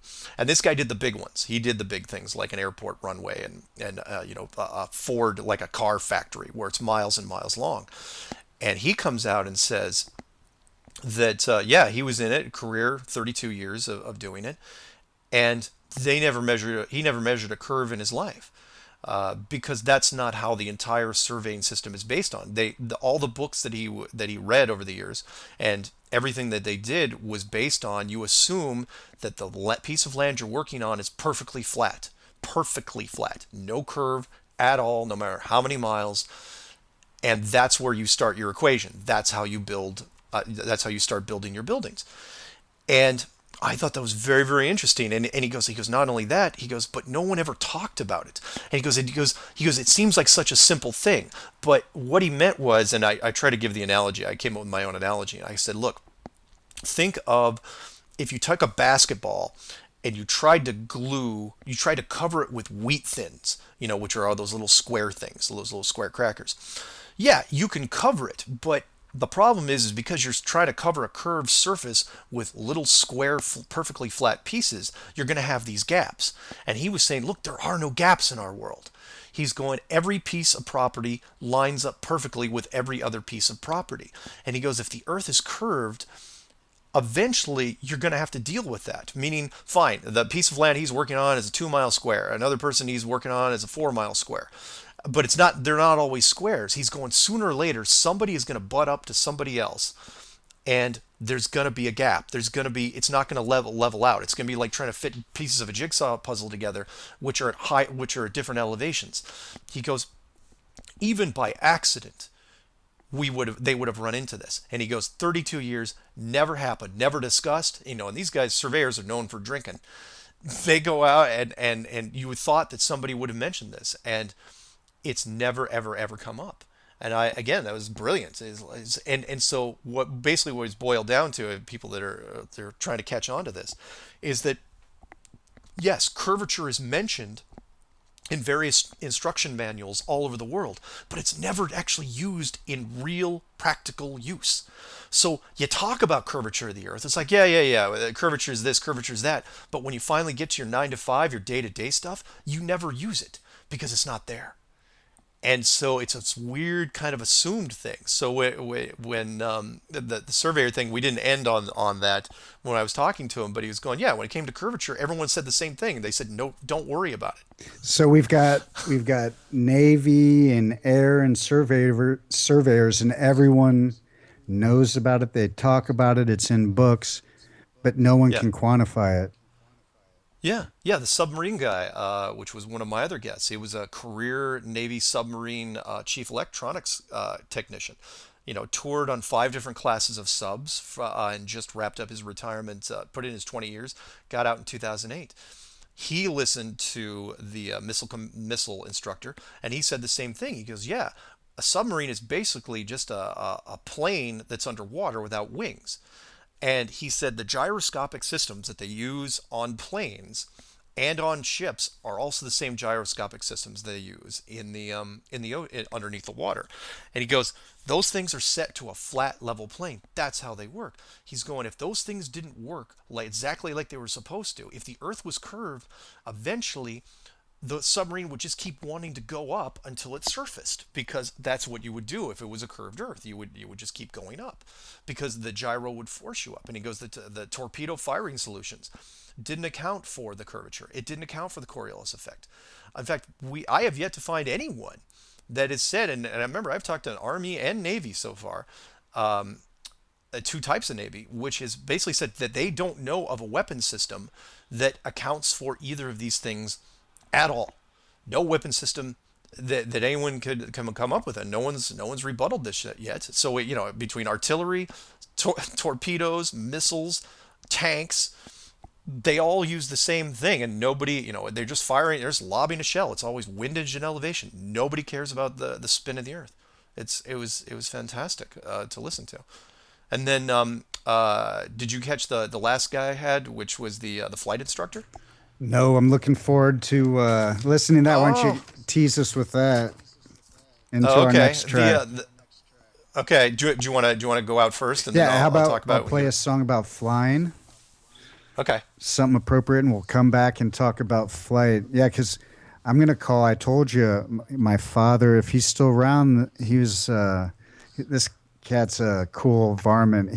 My dad's flight teacher, and this guy's been in a plane every day most of his life. I'm gonna call him, pick his brain if he's still Yeah. around, and because they're up there and they see it. And I know from flying in that plane, when you look at the scope, you're looking at it's a flat line. That's what you're trying to line it up with. It's not a curved line Yeah. that you're trying to line up. It's a flat line. And one thing I Yep. thought about, let's leave our listeners with this and leave you with this till we come back. We're talking about the Van Allen radiation belt, which is, Hmm. if people look it up, it's like thickest near the equator, right?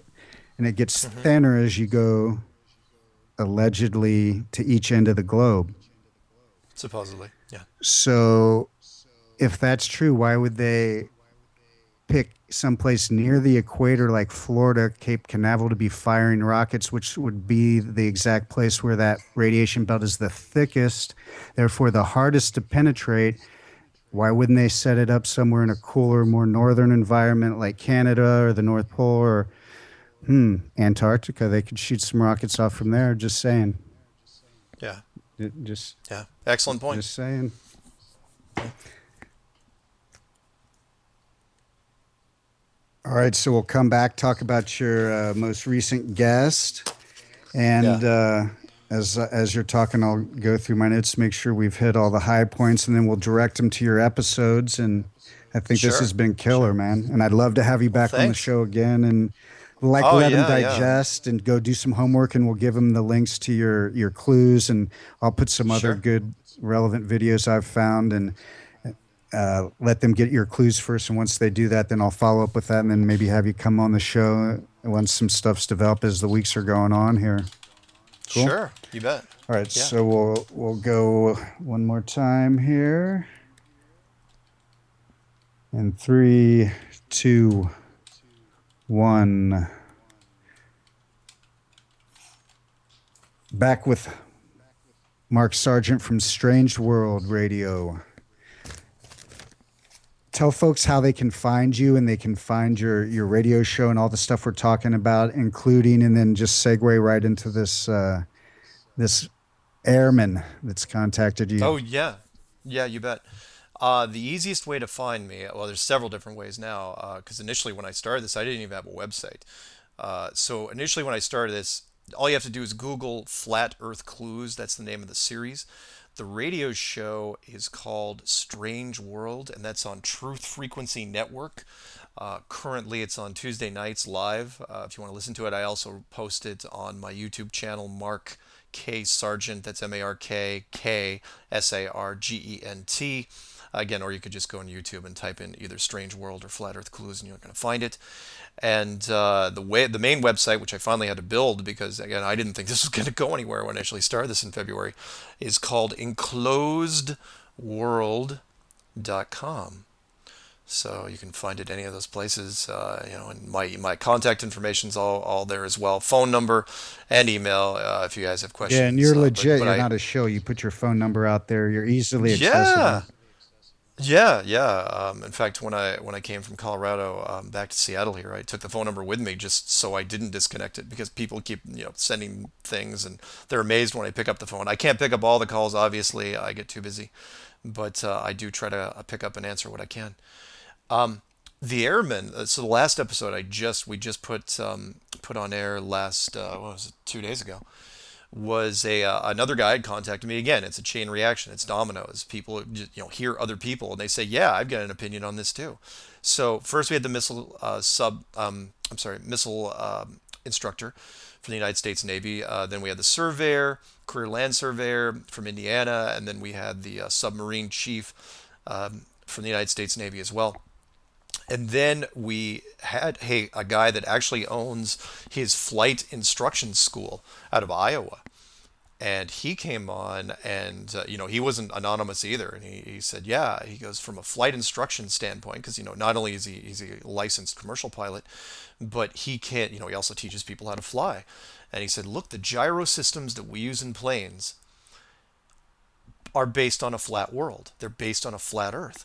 And basically what he's saying, remember the wheat thin analogy I'm saying, which is what they do is, if people don't know how a gyro works, when you're on the land, it tells you how level you are. It's like a bubble level that you have when you're building something, but it's much more sophisticated, and it spins up, so it has centrifugal force going behind it.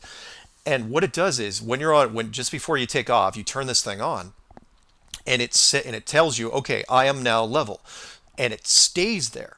It holds that position no matter what else happens around you. That way you can always find out what level is. So if you're climbing or you're diving, that thing will always tilt one way or the other, and kind of show you where you are in respect to the horizon, and respect to what level is. And he was saying that on a flat that particular instrument, and I know some people have said, well, gravity plays on that, and the curve still could come into play. It's like, no, this is what the ship guy said, and the submarine guy said, and the flight, air, sea, and under the water, they've all said the same thing. He goes, no, that gyro does not move. It does not account for anything except what you set it for. So once you set it for level, it stays there. It does not care about which way you're turning. It doesn't care about gravity. I mean, yeah, of course, it's based on there's other forces at play here. But the one thing it does not care about, and that is curve.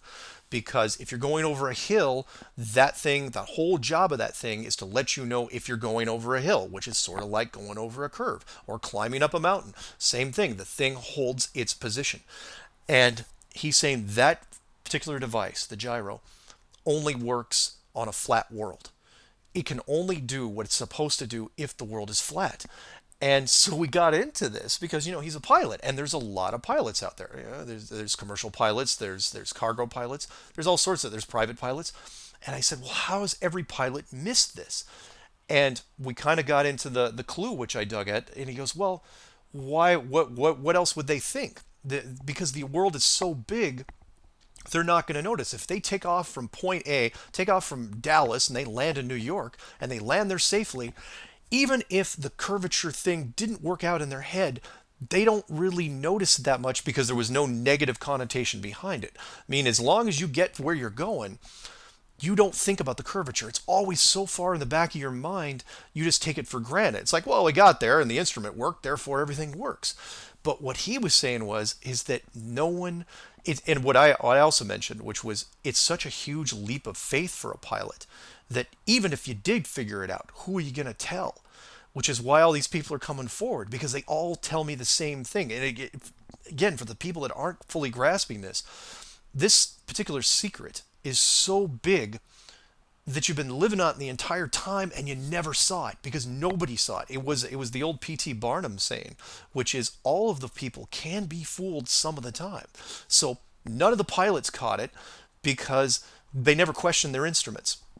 The same thing with the ship guys, the same thing with the submarine guys, the same thing with the surveyors. No one got it because all they believed was the textbooks and what they were told from generation to generation. No different than the globe in the classroom you've been sitting in. You don't even have to be told you're on that world. All they have to do is show it to you, so that once you get out of school, you believe it. Oh, our Earth is this big spinning ball. Think of how you know this. Do you know this because you know this, or did you know because somebody told you? So everything else up until this point, we all know. We can all test that water is wet, that fire burns, that you can drop something, and it does. Yes, it does fall. But when it comes to where you live, you gotta ask how you know, because for all of us, unless you work for NASA, and by that I mean actually get up in space, you only know because somebody put it in front of you on a piece of paper and says, "Yeah, this is what it is." And let's And reiterate, there's only one what we'll call legit picture of the Earth. You haven't seen it yeah, from that perspective.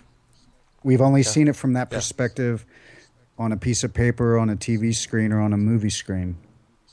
Yeah, and really, what's the difference? Because well, all our movies, and I'll throw one more back at you, and this one's for Rob Skiba, one of my cohorts, that says that it was my weakest clue, but I think it's still relevant, and that is for people who want the simpler explanation. Ask yourself why there has never been a single movie made about the moon missions ever. It's never been done. And you think, well, of course there has been. Really? Tell me what it was, Or because I'm a issues and issues of National Geographic and Discovery magazine full of these amazing, because with our ego, especially the American ego, if we had cameras in space, we'd yeah. be inundated with legit shots. And again, Yeah. they can't give us the 180 pan shot.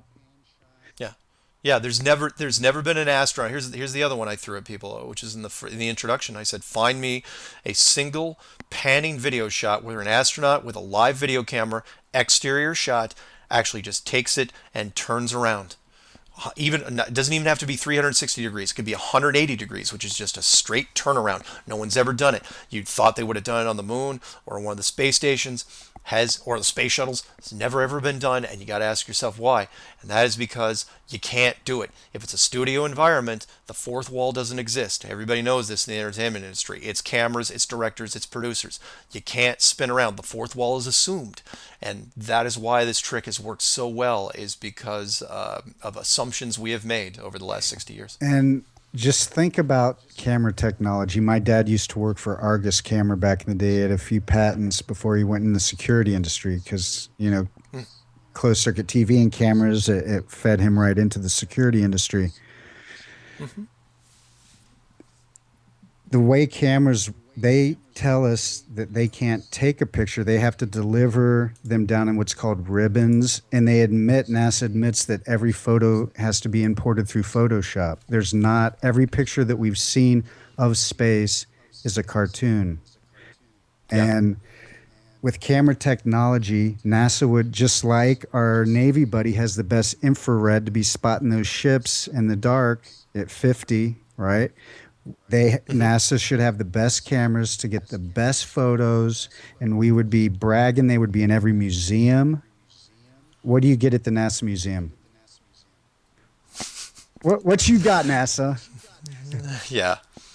Yeah, yeah, it's ridiculous, and it is a played out record. They don't have anything left, which is why they're scrambling so much this year.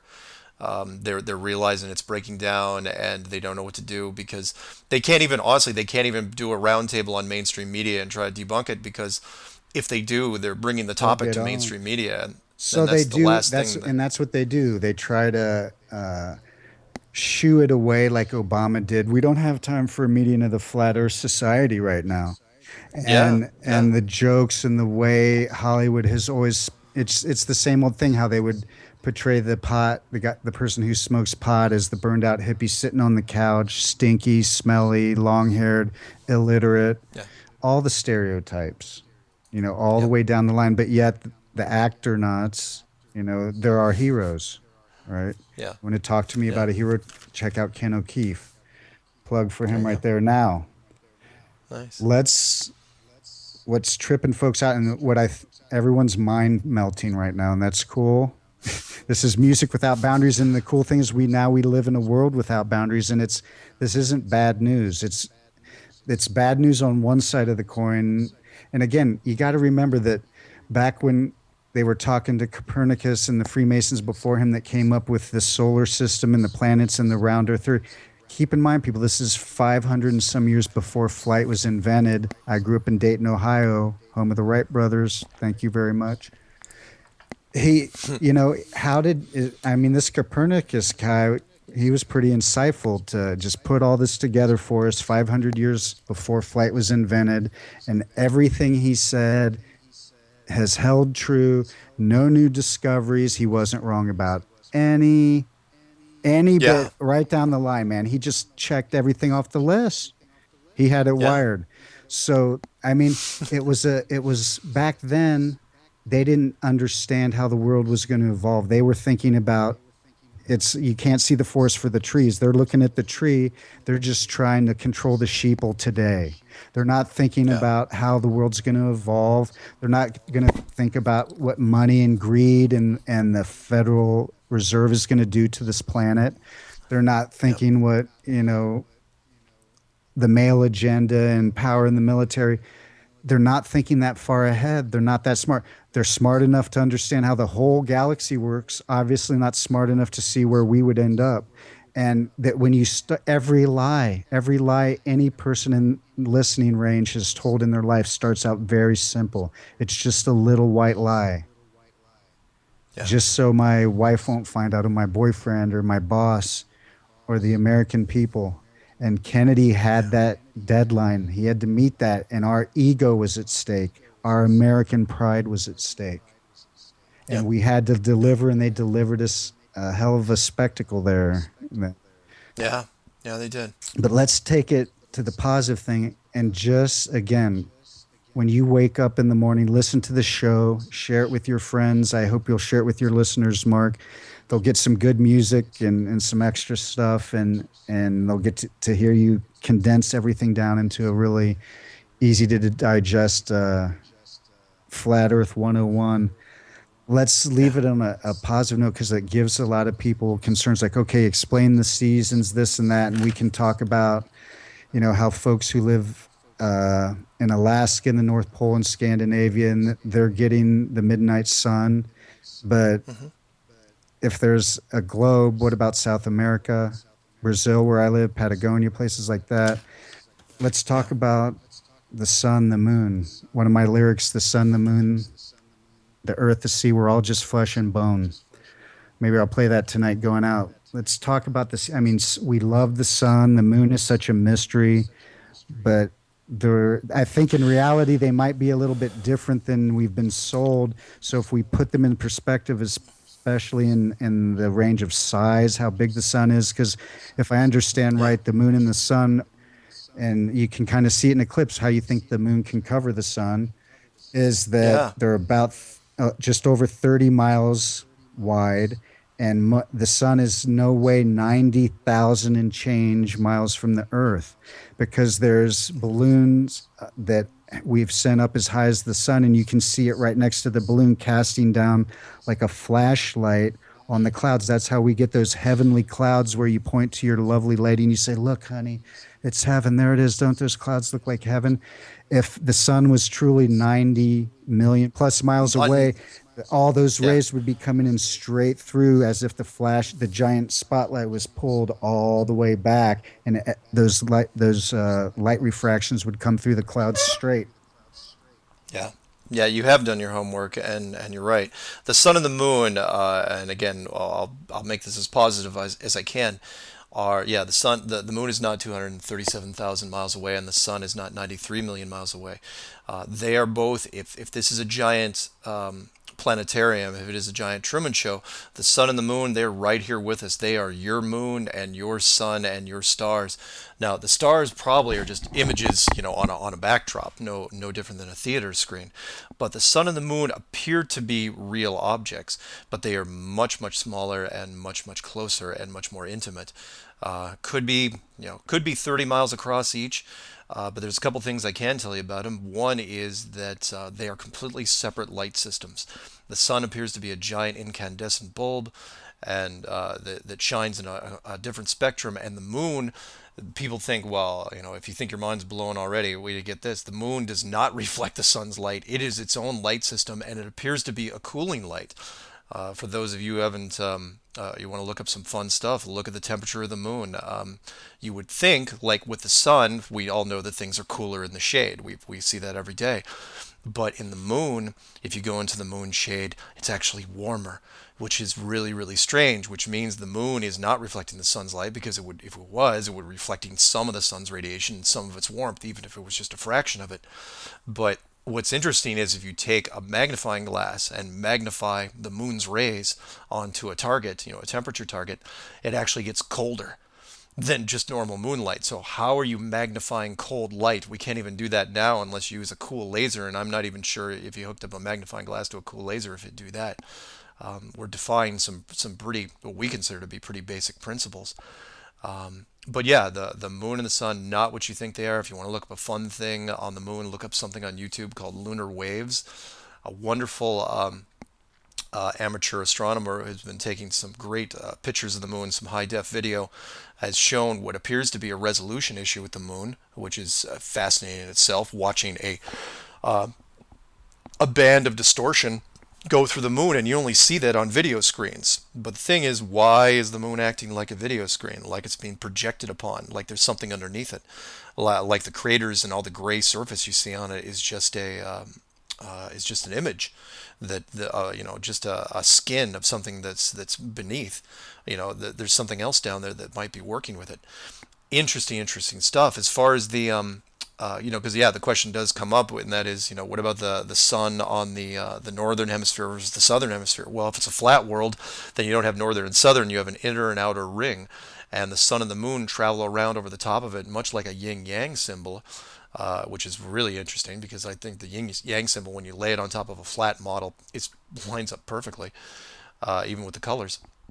But they also spin around a track, like no different than a mobile over a child's crib or a record needle around a record.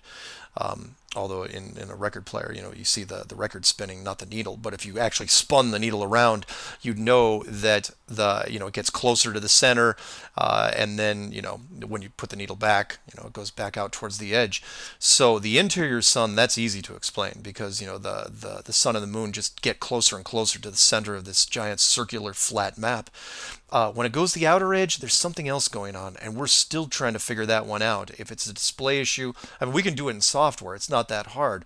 The question is, what are they doing on that? And of course, since Antarctica is sealed off and forbidden for anyone to go down there and actually shoot this shot, even though I'm sure you could find a YouTube video by somebody in the government, we still don't know that one for sure. We're still working out the finer points. But when it comes to the sky, what I try to tell everybody is, look, don't worry about the sky so much because it's unlimited. There's nothing that's impossible when it comes to the sky system with this. If you want to spell out your names and name in stars, if you want to put somebody's face on the moon, if you want to have the sun start rotating with different colors, you could do it in a system like this. Because if you can build a system that's an enclosed system with civilizations in it that are that's 10,000 miles wide, then everything is possible mechanically.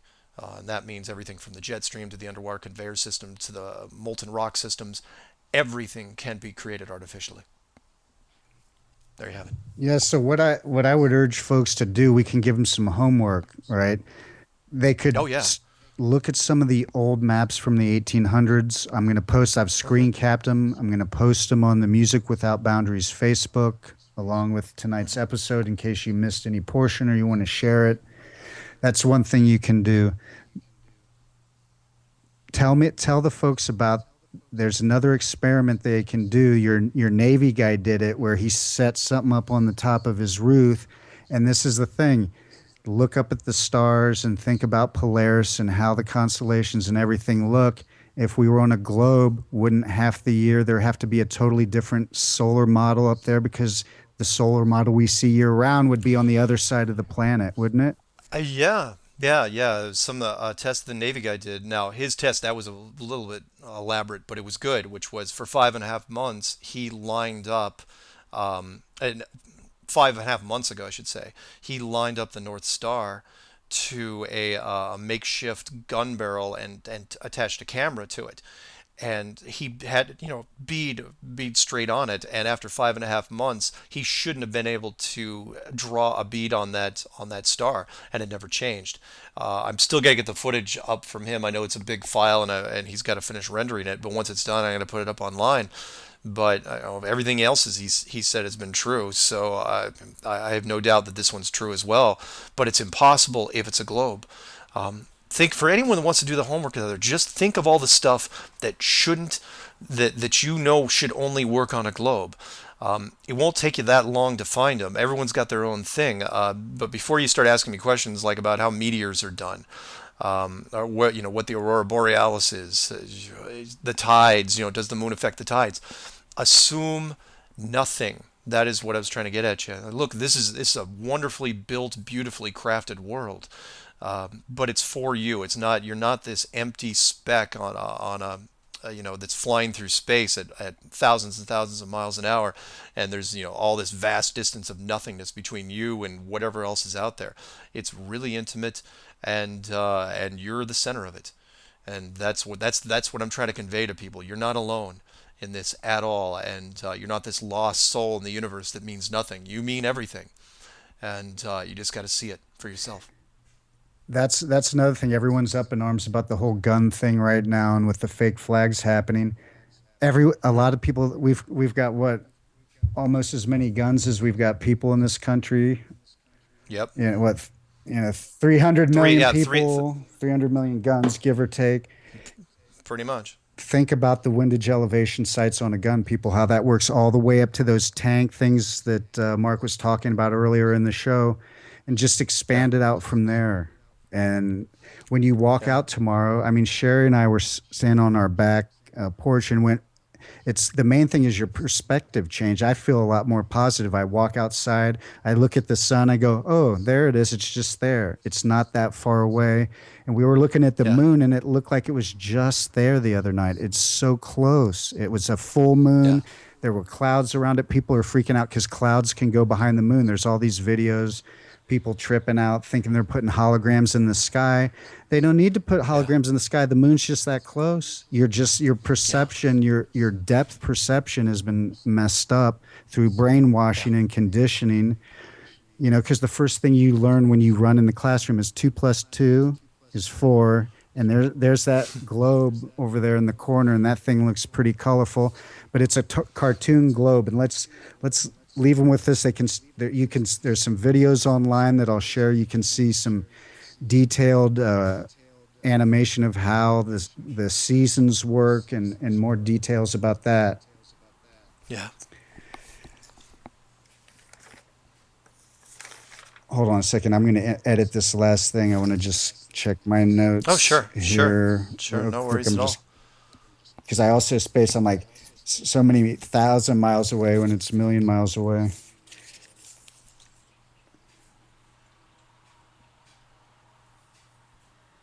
Yeah, you only said Yeah, that once, but most people wouldn't yeah. catch it. It's up to you if you I want to just edit. edit that, go in and redo that. But Okay.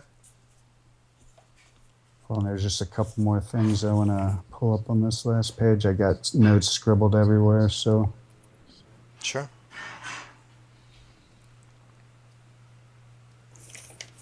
all right, let's talk about Greenland. That's the one thing. Sure. So, when you look at the cartoon map, that's one of the Uh, quickest things people could do. If you got a globe in your house, go get near yeah. that globe and look at Africa, and Yeah. then look at Greenland, and then realize Africa's like 18, 19 times bigger than Greenland, but on your globe, they're almost the same time. And then Yeah. let your Yeah. mind melt on that. So, Yeah, the Mercator map is the one is the map that everyone remembers. Nobody knows the name of it, but it's called the Mercator map. It's done by a German guy named Mercator, which is pulled down in front of your blackboard whenever you're in class.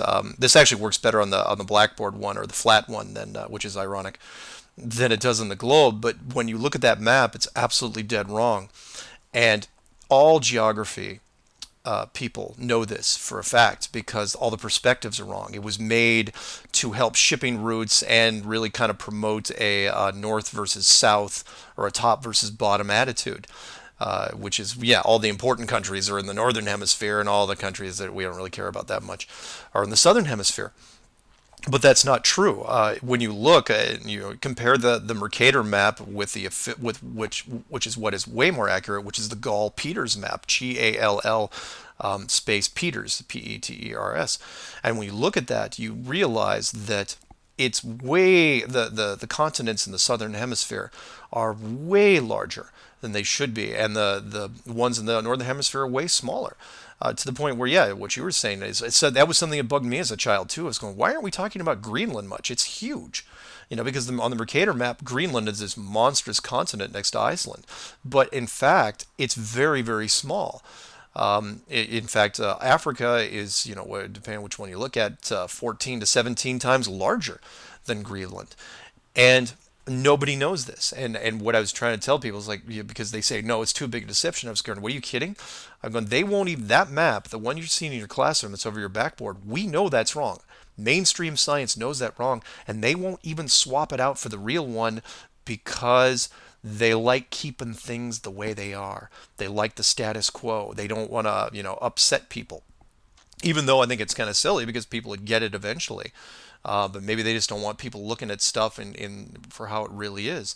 So when if anybody has any doubt about the globe, look at that map first because it's you can't. What I'm saying is, even something as simple as a flat map that just showing the size of the continents, the accurate map, you can't even get. We aren't allowed to put that into schools. They've been trying to do it for years now, and no one will do it. It's ridiculous, but it's just part of our world right now, and we're hoping to change that.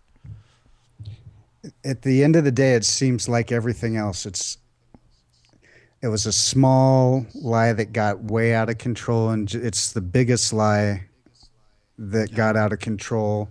yeah, It's in a way mankind's ultimate lesson about lying. Thou shalt yeah, not lie. yeah, yeah. Agreed. It started out as I'm sure the decision back in 1956 to keep this thing a secret seemed like the right idea at the time. I'm sure that when this thing finally comes reveal, gets revealed, there's going to be some people from the authority to say, well, it was for our own good, and we were only looking, kind of like a parent thing. We didn't want to hurt you or upset you or whatever, and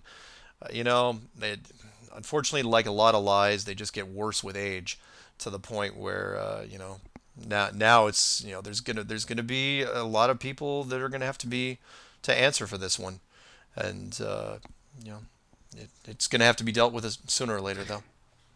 And again, some people still might be going, why should I care? It doesn't matter, flat, round. And Yeah, it changes everything. Perhaps yeah, there's other worlds. Maybe if they're protecting real estate, there's something they're protecting down in Antarctica. If you look at how the maps from the 1800s and the little ports that are when Antarctica is like a big glacier enclosing us in a circle, and that is what holds the water in. And there's a reason they closed that off. They would be exploiting that. We would already have space trips to the moon if it was indeed a place you could land on, but it's not a physical place you can land on. People got to yeah, understand they're lights in the sky. Planets are just lights. They're bigger, more sophisticated, maybe more evolved lights, and it's a mystery what's out there. Perhaps there's aliens that way. Perhaps they're sideways. Maybe they're yeah. that way. And the reason Maybe. they don't want us knowing is because they knew back then when they made this live that boat technology was going to advance. They had no idea how plane technology that was probably even going to exist. And they wanted Yeah, to keep the sheeple because just think of the male like sporting tailgating mentality. If give the right guys a bunch of money and some big boats, and you'd have tailgate parties trying to bust. It'd be like Antarctica or bust. Come on, we're gonna sell Hmm. tickets. Lean over the edge, even though there's Yeah. probably not an edge, and it's probably an infinite plane. Maybe there's Yeah. another pond with another planet here and another one there, and maybe it goes on. Who knows what it is, and who are we to be so arrogant to have to solve that mystery? And like you said, Yeah. the sky is amazing. You can prove it to yourself. It's the same stars all year round. You don't get a different show 6 months out of the year. Let's just Yeah. appreciate the mystery. Leave that a question mark up there. We don't need to go to space.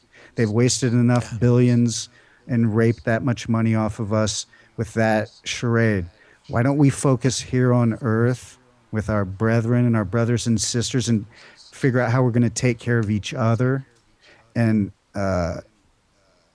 reset? Because that isn't that we need just just all we got to do is reset the computer. Just like when your Yeah. computer has a glitch and your browser won't get you on your Facebook no more, you reset your computer. Yeah. Stop being so stubborn, people. Let the ego go. No one is number one. We're all one. Yeah. We're all one. It's okay. Yeah. I think we can call this a interview.